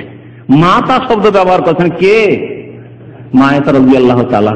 তিনি হক পথে ছিলেন না, তিনিও ভুল করেছেন। যেমন বিদাতীরা বলে যে ওয়াহাবীরা বলে যে নবী মারা গেছে, তো এটা কোন ওয়াহাবীর কথা? মাতা রাসূলুল্লাহ, কত হাদিস মাতা রাসূল, আমি একবার জমা করেছিলাম, রিসার্চ করে জমা করেছি, বহু হাদিস আছে মাতা রাসূলুল্লাহ, আল্লাহ নবী মারা গেছেন, আল্লাহ নবী মারা গেছেন, বহু হাদিস। নবী করিম সাল্লাল্লাহু আলাইহি ওয়াসাল্লাম ইন্তেকাল করেছেন, এই ঈমান যার নাই সেই ব্যক্তি আল্লাহর সাথে শিরক করলেন। কারণ সে মনে করে তাহলে নবীও ছিলেন জীব আল হাই, অথচ আয়াতুল কুরসি পড়ছেন মন্ত্রের মতো, আল্লাহু লা ইলাহা ইল্লা হুয়াল আল হাইয়ুল কাইয়ুম। কাকে হাইয়ুল কাইয়ুম বলছেন? আল্লাহকে। তাহলে আল্লাহ যদি আল হাই হন, তাহলে নবী আল হাই নয়। নবী করিম সাল্লাল্লাহু আলাইহি ওয়াসাল্লামের দুনিয়ার ইন্তেকাল হয়ে গেছে, আর পরলৌকিক জীবন রয়েছে। আবার ভালো করে শুনে নেন। সাল্লাল্লাহু আলাইহি ওয়া সাল্লাম মুহাম্মদ ওয়া আলা আলিহি ওয়া সাহবিহি আজমাইন।